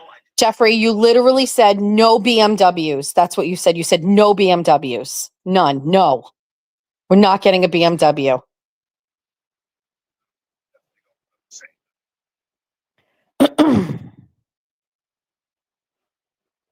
I mean, are there other cars on the lot that fall into our price range, our monthly payment that are not this car? Yes, there are. So what's the problem with those cars? Well, they're the same price, same year, same miles, but they're not this car. They're different. There's a white Kia S. There's a white Kia S. Hang on. It's a prime example of a veteran who's an asshole. He took me off and slammed on his brakes and almost cracked up this vehicle. Prime example of how veterans aren't always good people. That was ridiculous. Carry on. I have you on live. Yes, there are other cars. There's a Kia SUV on there that's white. That is, I looked at, it's a more sensible, cheaper to fix if something goes wrong car. I've maintained that what I like about this car is really the aesthetic of it. It feels luxurious, and that is really what's making me lean towards that car. Like, we've driven shit boxes, we've driven bad cars, like maybe is it not just now I made you public When I just said that about the veteran thing? cut me off. Yeah. So let me go out in public and say I don't hate veterans. But I've heard lately that it's a taboo subject to attack a veteran. Well, let me just explain something to you. There are a lot of veterans who came from Vietnam who were prosecuted and sent to jail for murder and rape of women in the small villages that they raided. There was a lot of drug usage out there. So not every veteran is perfect. While I love 99% of them, there is a possibility that people who join the military can be bad people as well. Like, there are a lot of military people in the course of history that were bad people. I mean, I'm not going to give out all the fucking names, but just read the history. I don't know how much. Just because you're in the military doesn't make you an angel or above reproach, especially someone who supposedly, like you were saying, is stealing from veterans, which is wild in its own. You did not. I've never stolen from veteran either. Neither has my wife. I would never allow it. But I was making that assumption. I was talking about that because I thought I was on private, and me and my wife had a conversation, and a veteran just cut me off on Route 24, slammed on his brakes, and almost put me into his trunk. But let me fucking applaud him for doing that. So let me fully explain myself before some asshole with a turtle on his back fucking tries taking a dig at me. Carry on. I don't know if you were listening earlier. I wasn't. Okay. Can I tell you what I found this morning? Someone sent me some documents that we were able to verify, but one of these men that has been saying that my receipts to the veterans were not legit and who allegedly doctored other receipts of mine showing different dates. He reported Jessica Walsh's insurance agency. Let me give this asshole the finger. Fuck you. Thanks for almost fucking killing me for no reason. He is a veteran who owns a veterans agency, a nonprofit, and Jessica Walsh and I found out that he lost his tax exempt status. It's been revoked and he hasn't filed his taxes. But put that aside, this morning somebody sent me documents that show that he was accused of fucking rape and he was charged with felony rape. And the only reason it didn't move forward. Did I not tell you the Yes. stories? Oh, I Just know. from basic training alone. First off, I'll go out of my way to say, because I went to basic training and served my country for 4 years, I will say what the fuck I want because I've met and I served with veterans. And again, yes, 99% of them are salt of the earth humans who did everything that they could for our country. But not all of them, not every human is perfect just because they went overseas and fought in a war. While I would respect them for that, they still get prosecuted. I'm sure if I went to go look through, I'd probably do a better job than Eden, but if I went and looked through some court documents somewhere, I could find former veterans who have been tried and are in jail right now. And not from PTSD, just because they weren't great humans. Correct. So it is not a dig, and I come from a better point of view than most fucking people because I served with them. So don't fucking tell me, don't twist my fucking words. I'm speaking pure and proper English using all my R's with no accent whatsoever. As if people from fucking Hyde Park should be talking shit about Fall River. Ridiculous.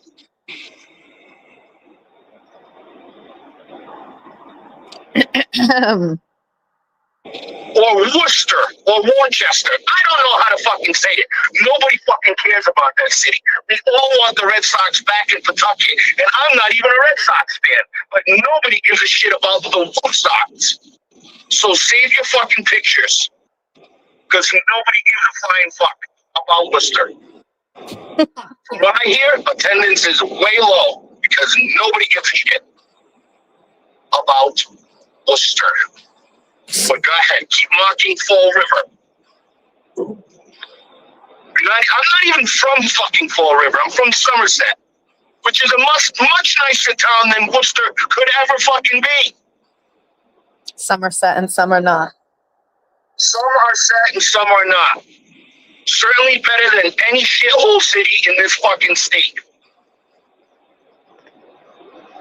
Because I don't really even like Fall River. I don't really like fucking New Bedford. I fucking hate Brockton. I fucking hate Quincy. Quincy or Cupertino, Mazer? No, the city. You love Quincy.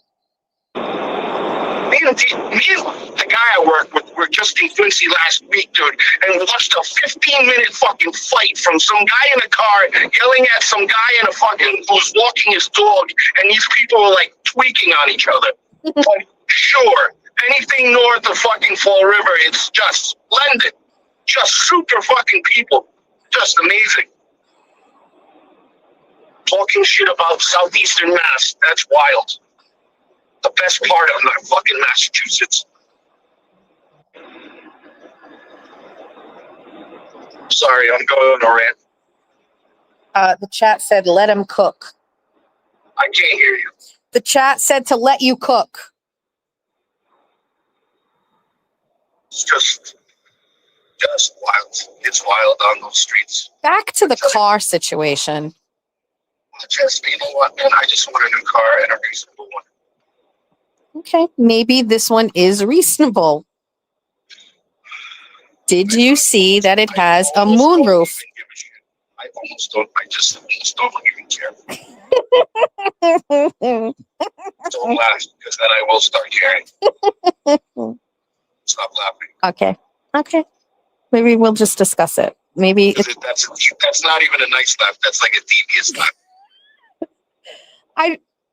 I don't know. I'm actually hoping you tell me that we shouldn't get it. Like, that's the right thing, is to just get a different. Tell J7, just because she Venmos me doesn't mean is not the reason I'm giving it. Okay? But I do fucking appreciate that shit. I really do. You have no idea. It's totally unnecessary. Somebody earlier said all gonna sway my Somebody earlier said all you needed was a carton of cigarettes and a case of Celsius and you'd be good to go.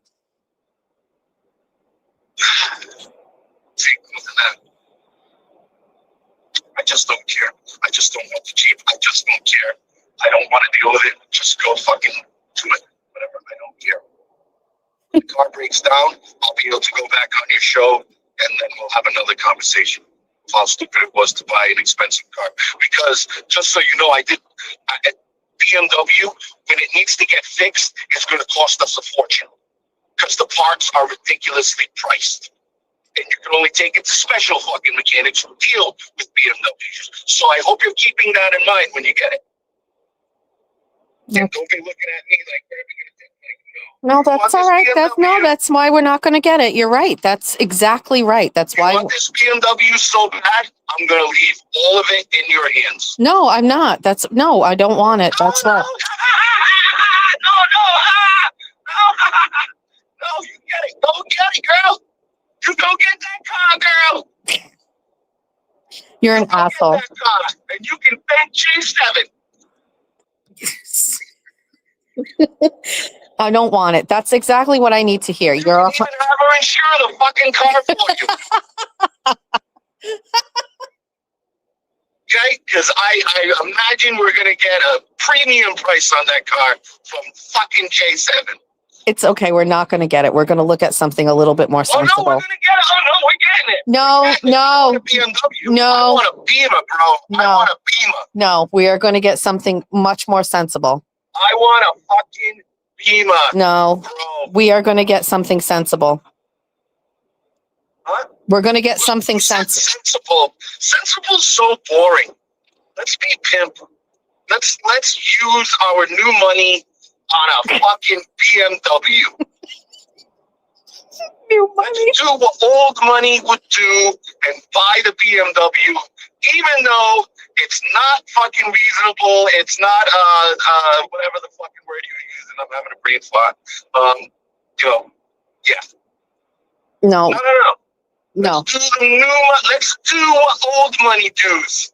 no, we can't. New money gonna do what old money gonna do. This is exactly what I wanted to hear. You are 100%. I'm gonna go get myself 17 golf fucking 2-button fucking shirts, throw them on, and drive my BMW to a bus stop every day.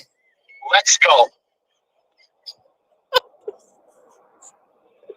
Let's go. I'm gonna buy shirts that are a little too tight, Turquoise. show a little bit of peck, but definitely gotta go to Marshalls and TJ Maxx and buy as the shirts as I fucking can, even though I actually golf and well, I don't know, maybe he does golf, maybe not.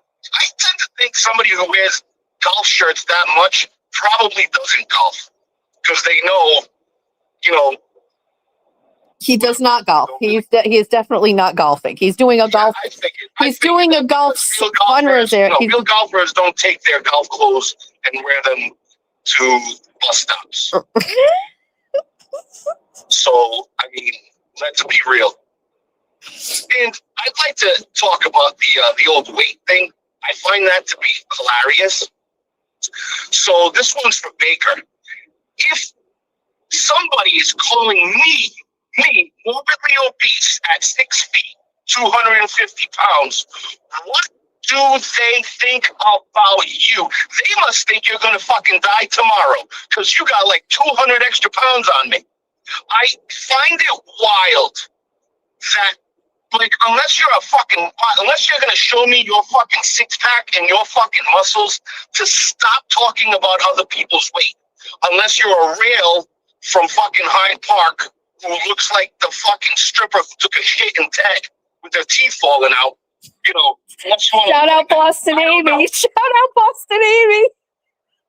I can't What's her believe name? I don't even know her name, but I bet Mark Wahlberg, when he ran through all the fucking dirty, fucking whorish Massachusetts names, probably hit on hers at one point. But she's definitely the one that took a shit in Mark Wahlberg's apartment. That much I know.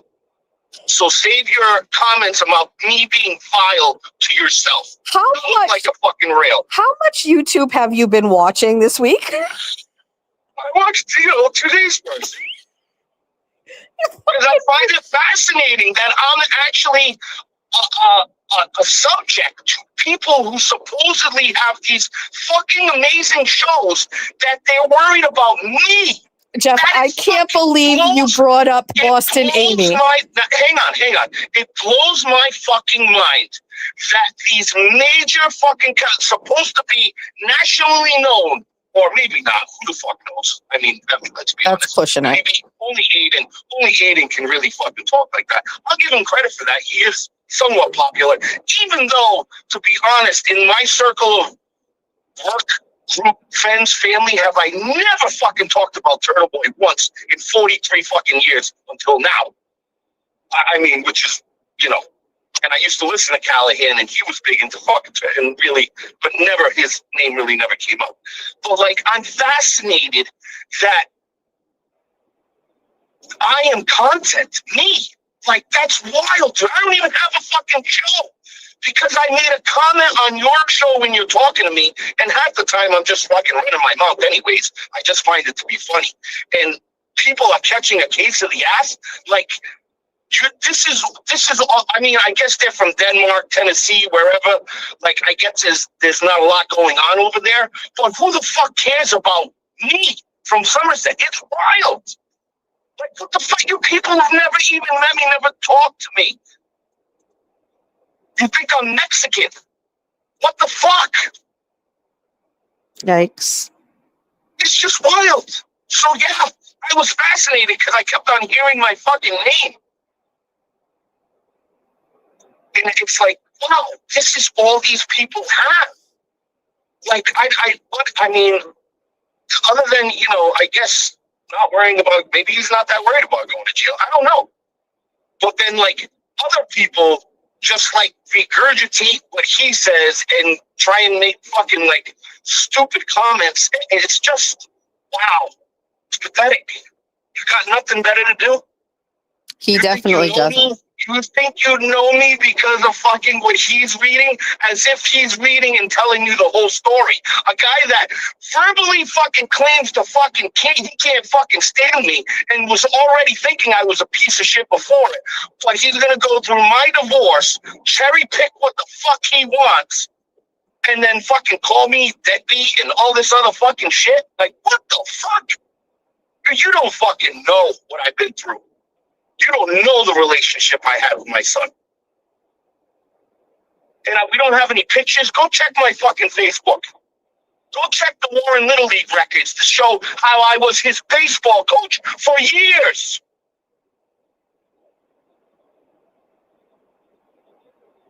But none of that gets brought up. And I imagine it never will. And I'm saying it now because I'm fucking venting. And I said I wasn't going to do this, but fucking too late, whatever. Well, this technically isn't doing this. But I want it to be clear. This is not weighing me down all day. I'm talking about it because you're on your show. And fucking whatever. Like, if you think I'm, like, at my house fucking, rocking back and forth, you have another thing coming, pal. You're not fucking getting to me. You never will get to me. One could argue. I am clean. I have no record. Go find my records. Go see. I've never been put in handcuffs. So you claim that I'm this big fucking abuser and been in all these fights? You're actually fucking wrong. Just because I say I want to fucking drop you for fucking talking about my wife doesn't mean I'm going out looking for fucking fights every day. I've never been put in cuffs, and I've never spent the night in a fucking cell. Go fucking talk about that. Kiss my fucking ass. There, and I pronounced every fucking consonant and fucking whatever. Kiss my fucking ass. Is that proper enough English for you people? That's certainly not how the poor speak, darling. Okay. I grew up with a lot of Portuguese in southeastern fucking Massachusetts. Yeah. Sometimes the fucking accent comes out. I just want to make sure after all of that was said, you did say that I could get the BMW, right? Jesus. I told you. As long as you insure it with J7. J7 Auto Home.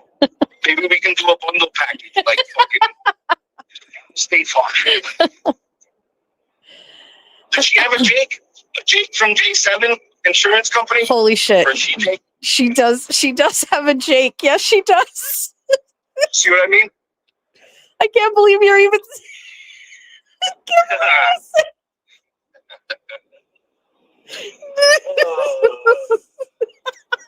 If you only knew what you just said, dude. I know it. I just Oh, you know about Jake? no, I didn't know. Never mind. There is a real Jake. Oh, so funny.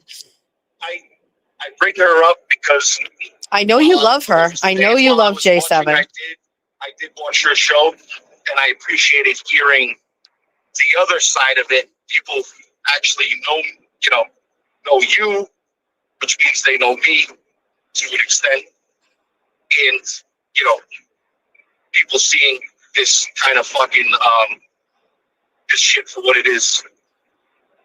I mean, if you really want, like, can't you just go to Worcester Family Court and just get there's got to be better cases than mine out there, man. I mean, really?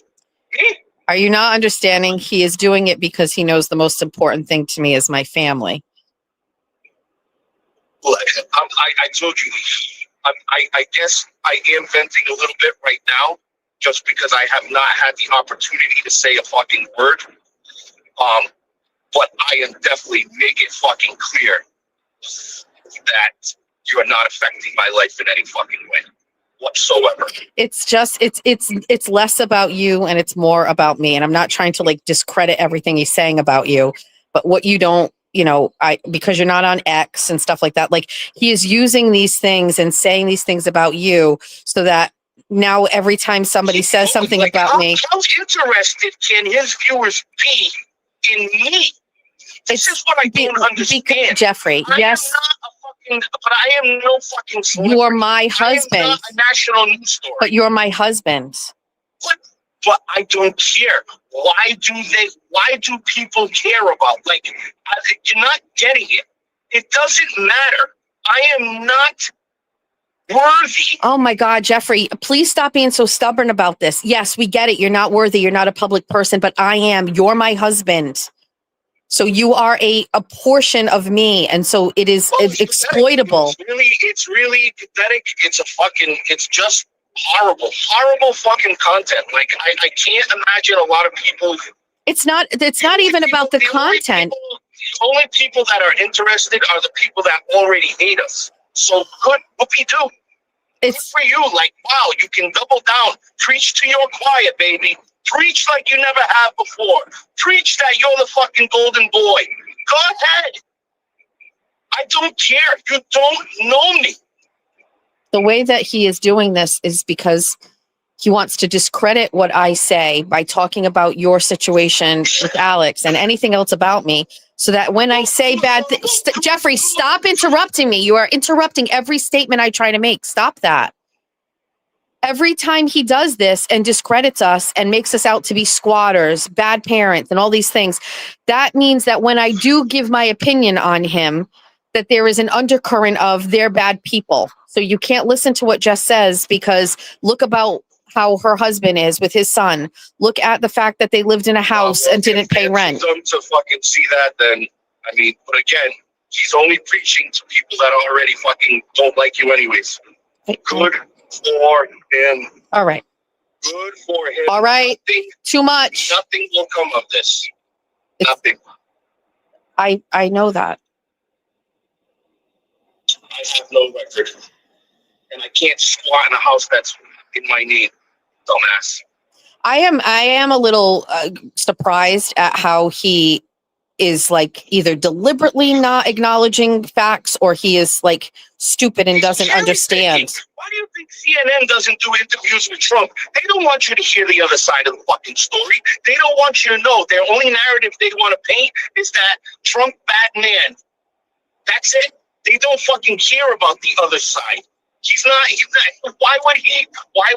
Like, he's out there literally perpetuating these people lived in a house paid for by his ex-wife. And it's like, sir, that's for the record.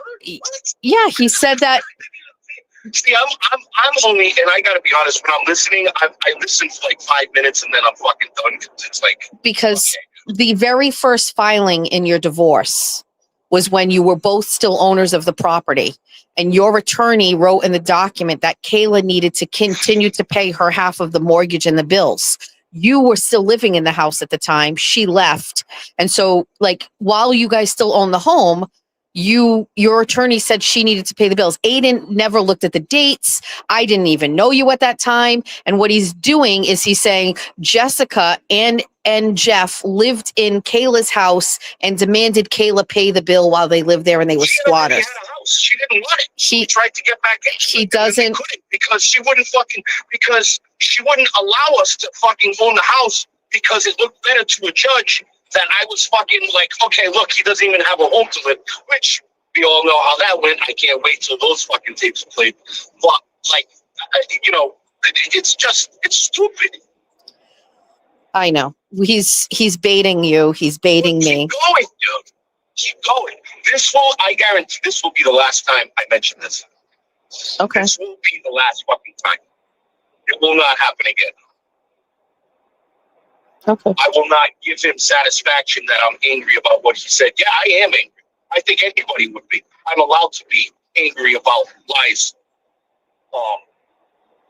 But you're not affecting my day-to-day fucking life. I don't wake up consumed that what is Aiden going to say from the bus stop? Well, somebody would argue that you do sound that way. So let's end this part of it so that people don't think that we're spending too much time on it, which we're not. What do you mean? I'm driving home. Are you coming home? How do you, I wouldn't be calling you if I wasn't driving. No, I know you're driving, but I don't know if you're going to another site. I don't know what you're doing. Well, I'm going to the office. Oh. And then I'm done working. Okay. All right. What? Well, I want to. What?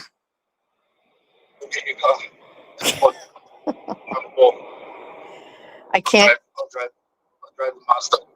I can't go get it right now. We have to go there, and you have to come too. Oh, Jeffrey needs to be there, huh? Well, we're trading in the car that's also in your name. You mean with Omar? Yes, it is. It is with Omar. Yes, he told me. I love Omar. He said hi. Good shit. I bet he remembers me. Of course, he told me to tell you. He said hello and that he would see you today when you came to buy your wife a car. People that talk to me generally fucking love me. How about that? I'd say like 90%. 90%. I'm only at like 50%. That's you. I'm talking about me. Wait, you think only 50% of the people that meet me like me? Me.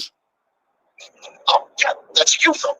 That's Wait, would you agree? You think that's accurate? I don't know. Not if you're with me. Then you shoot up to like 70. Ah. I help you. I get along with all. Just keep my family out of your mouth, and we'll get along. That's all it is. It's really just that simple. Okay, Mauser. I mean, Jesus, I've gotten along with the baby daddies, fucking, like lots of people. You do get along with the baby daddies. I get along. I get along like you say.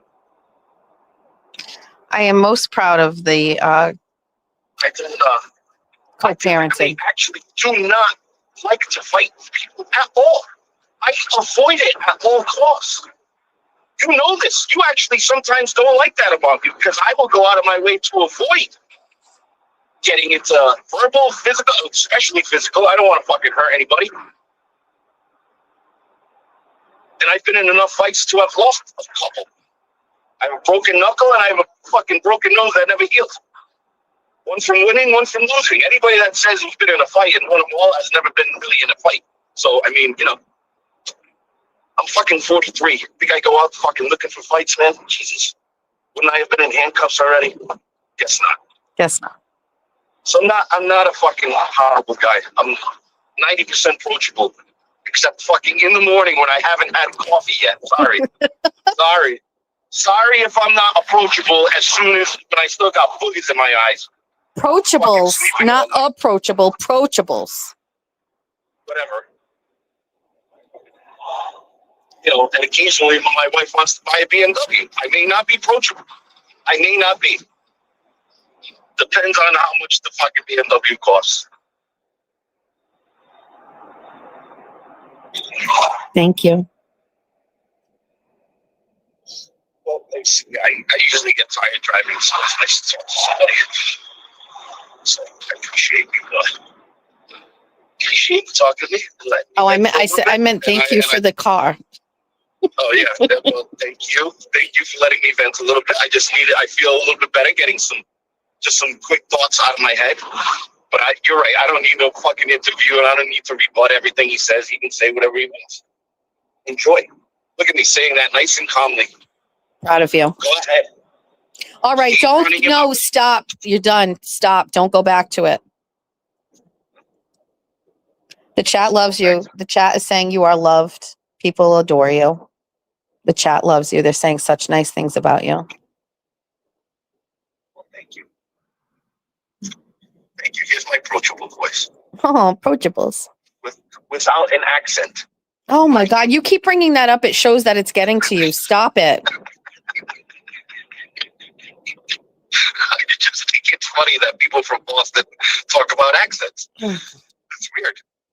Don't find that weird? No, Jeff, please. I don't want to talk about him anymore.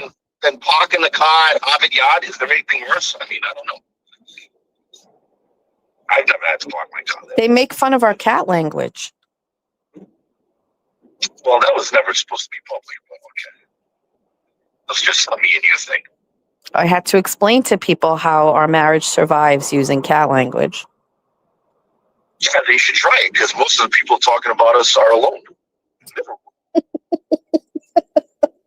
Maybe try something. Maybe do something to connect with your wife that, like, you know, when things aren't absolutely fucking perfect and you always have something to fall back on that can make you smile and recognize that you have a connection with the person that you married.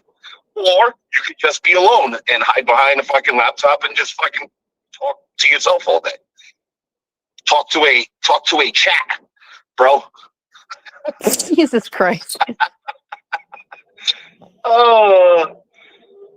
It's beautiful. It's a beautiful day. Okay. Beautiful day. It's a beautiful day. It's so beautiful. It's just a gorgeous day. Let's go enjoy our weekend. And yeah. And again, thank you for everybody listening to me.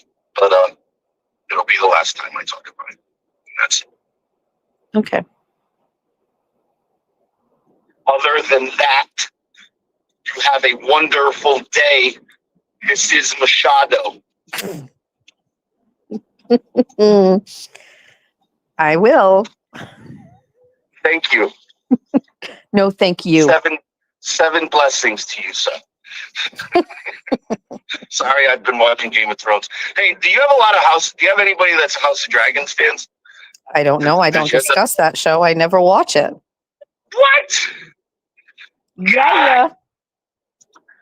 God, is anybody else like cringing that we're gonna have to wait 3 years for House of Dragons? Check your chat. I bet people are like, oh my God. Fine. Did you just tell me to check my chat? Yeah, check your chat. Hold on. Isn't that what peeps do? They check their chat.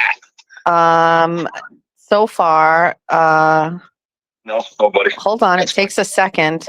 Somebody just asked, should I be watching House of Dragons? What the fuck?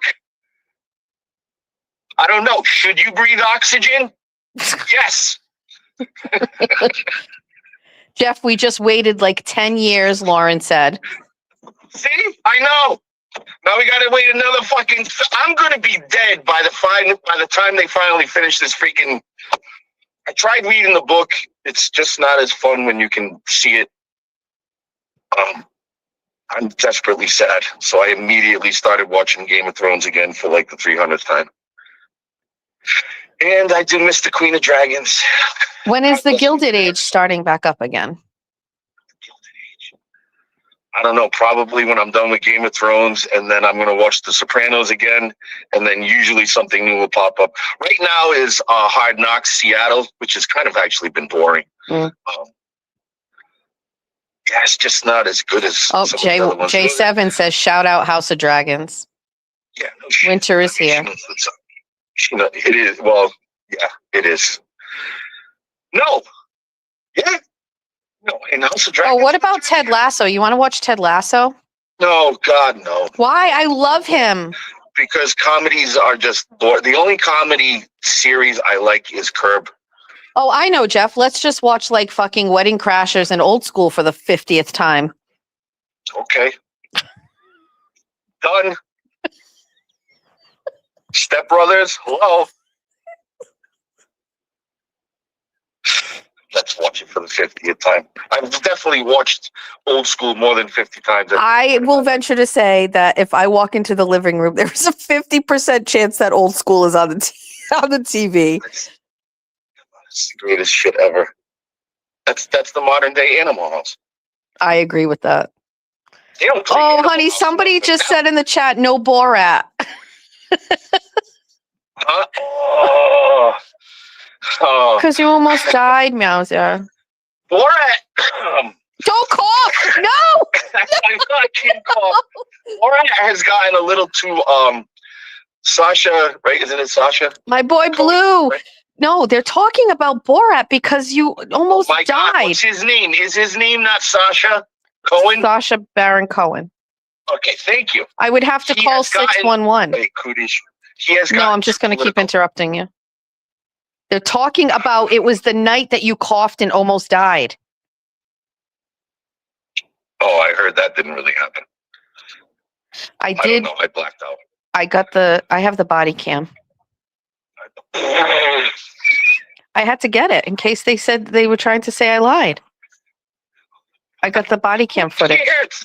Why would anybody lie about that? That's so. Oh my There's God. a dude. lady, her name is Why are people so dumb? there's a lady, her name is Big Husky, and she said I lied about it. So I went and got the video cam. Big Husky said that? Yes. Shout out to Big Husky. Fucking A. God, if she said it, well, oh my God. I don't know what we're going to do. Big Husky's getting involved. Yes. My phone is Where's gonna she from? Alaska? She's- Connecticut? she's from the Bronx. What the fuck? I know. That has nothing to do with being a Husky.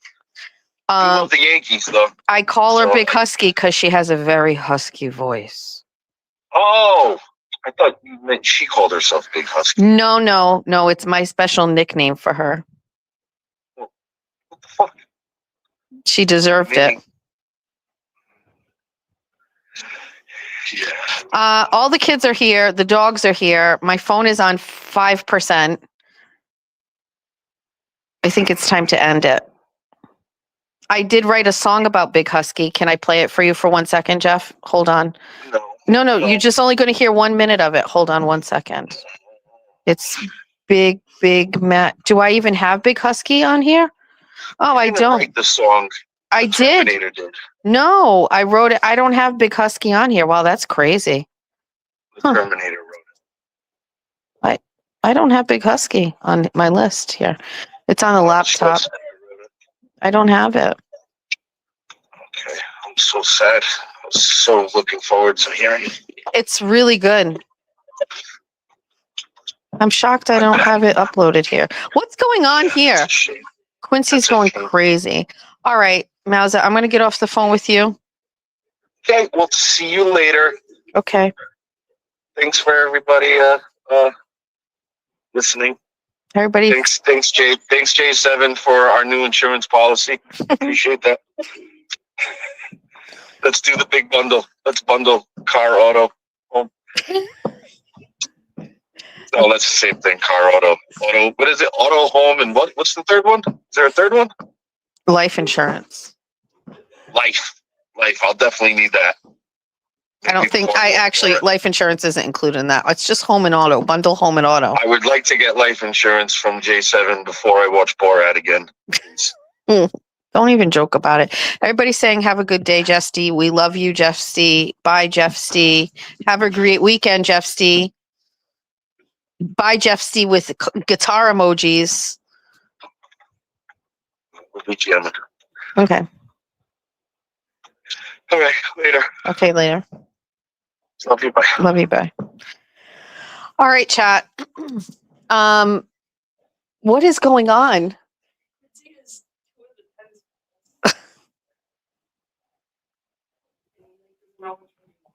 It's confusing him.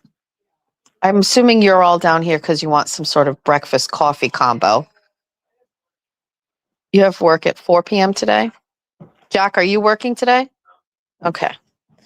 Have you given them a call about the car? Okay. All right, chat. Chat. This has been a very productive morning. I don't know exactly what I saw, but it sounds like Jay Walsh spoke with a police department about some statements that she made. I would like to know exactly what that includes.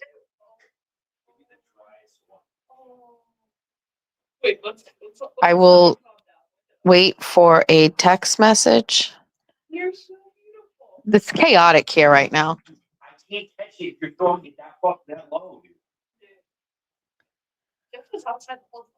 Jeff is already here? What?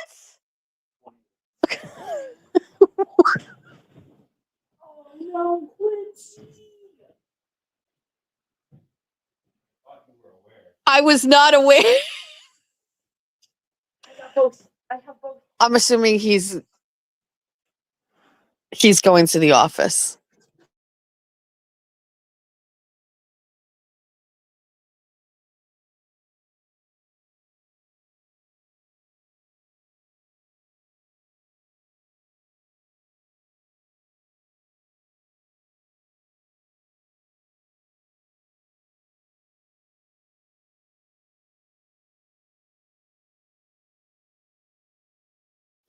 Okay, that's all we discussed.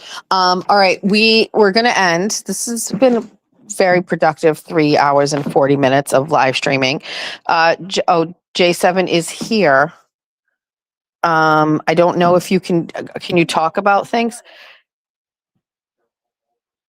I know I have to leave you. We have a lot to get done today. What happened? Jessica, call my 401 number. Can you call my this phone's gonna die.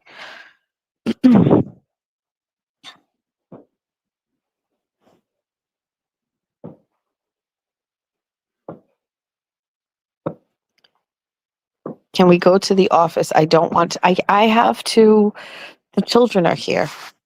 We have to be present. It's time to end. We have no choice. I am going to see what we can do about doing another show between now and Monday. Tonight, Peachy Keen. Oh, hold on. J7. Hi. What happened? Went to the rental and clean shop. I got a call from the rental. Okay. I don't have you on speaker. I just go ahead. So,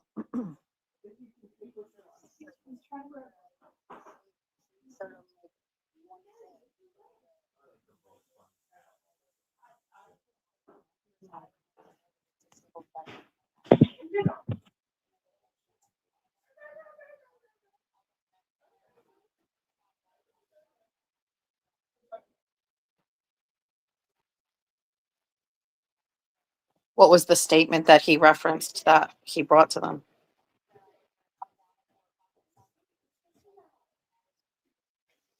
Oh, okay.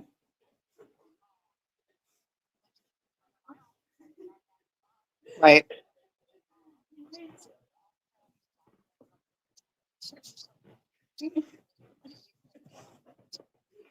He said, I have a disabled veteran in my office. Okay.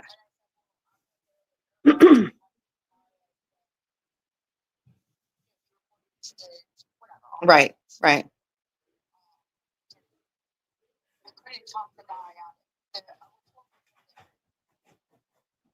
right, right.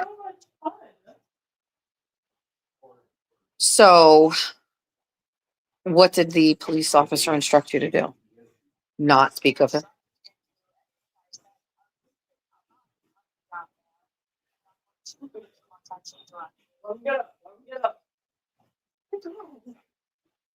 Right.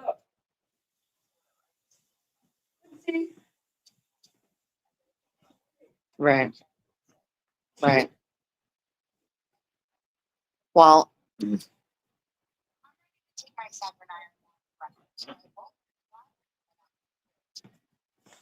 wow.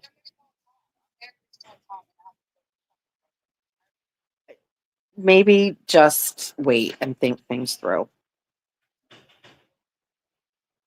Yeah. Did you go to work? Oh, okay. Let me call you after I'm done. I'm going to end the show and I'll call you. Okay, love you. Bye. All right. All right. Crazy. So anyway. Okay. All right. It's Friday. The weekend is upon us. What was that? What did that hit? Okay. All right. I think this is a solid show. This is a good show. Sorry, it's a little discombobulated. Sorry, it was aggressive. We had some aggressive moments in here.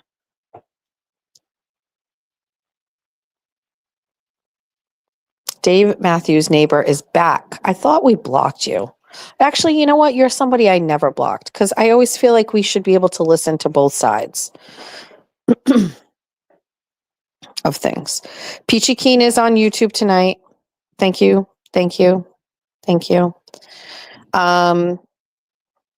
Thank you to all the besties and all of the bunnies. Thanks for a really great week. We had a really great week. We had a banner week. I don't know why people are saying that like I took a showdown and then let's also, we'll put this up here too.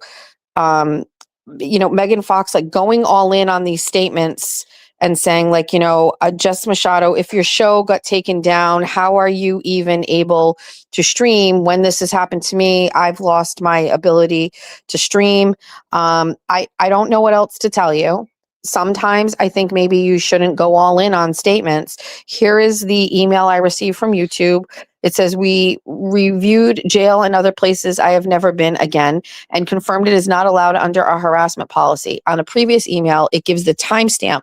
And when you go to the timestamp, it is where I am giving all of the shows that Jessica Walsh has titled. It says, we understand this may be frustrating. We're committed to keeping YouTube a safe place for everybody. Take your training, which I did, and then it says how it impacts you. Your video won't be put back on YouTube. You have a warning on your channel. Because this is your first time, you can still upload, post, and you can still stream. So there it is. That's the email. That's what I got. There it is. I apologize, Megan, that you are misinformed or that maybe YouTube treated you differently, but I am God's favorite and he treats me better than all of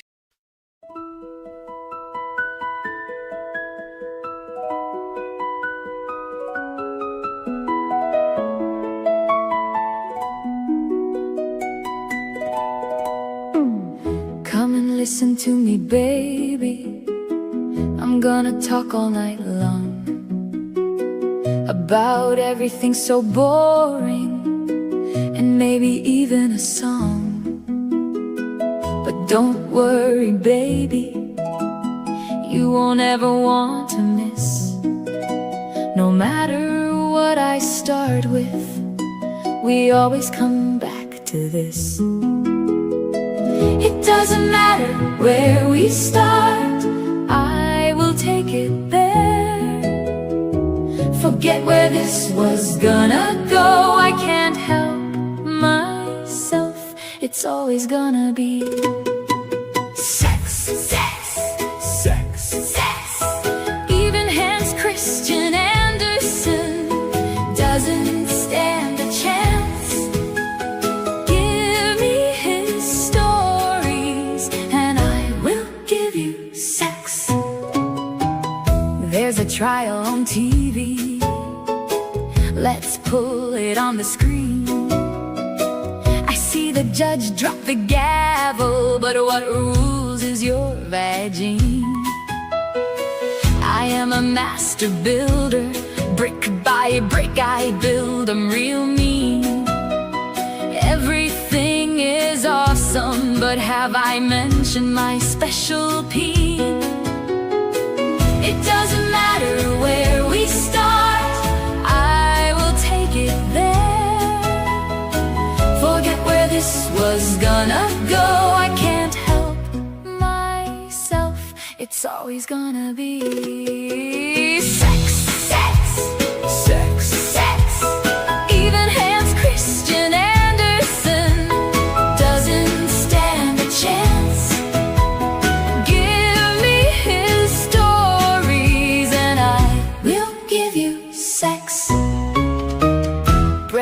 simple, but I can bake. Nature gives me all the yeast. Sounds boring, but don't worry, I'm thinking it's time to eat. Muffins aren't even safe, I can sex those up real good. Draw one with fishnets like you, baby. You know I glaze real good. It doesn't matter where we start, I will take it there. Forget where this was gonna go, I can't help myself. Sex, sex. Even Hans Christian Andersen doesn't stand a chance. Give me his stories and I will give you sex. You wanna talk about smallpox, but my mind is all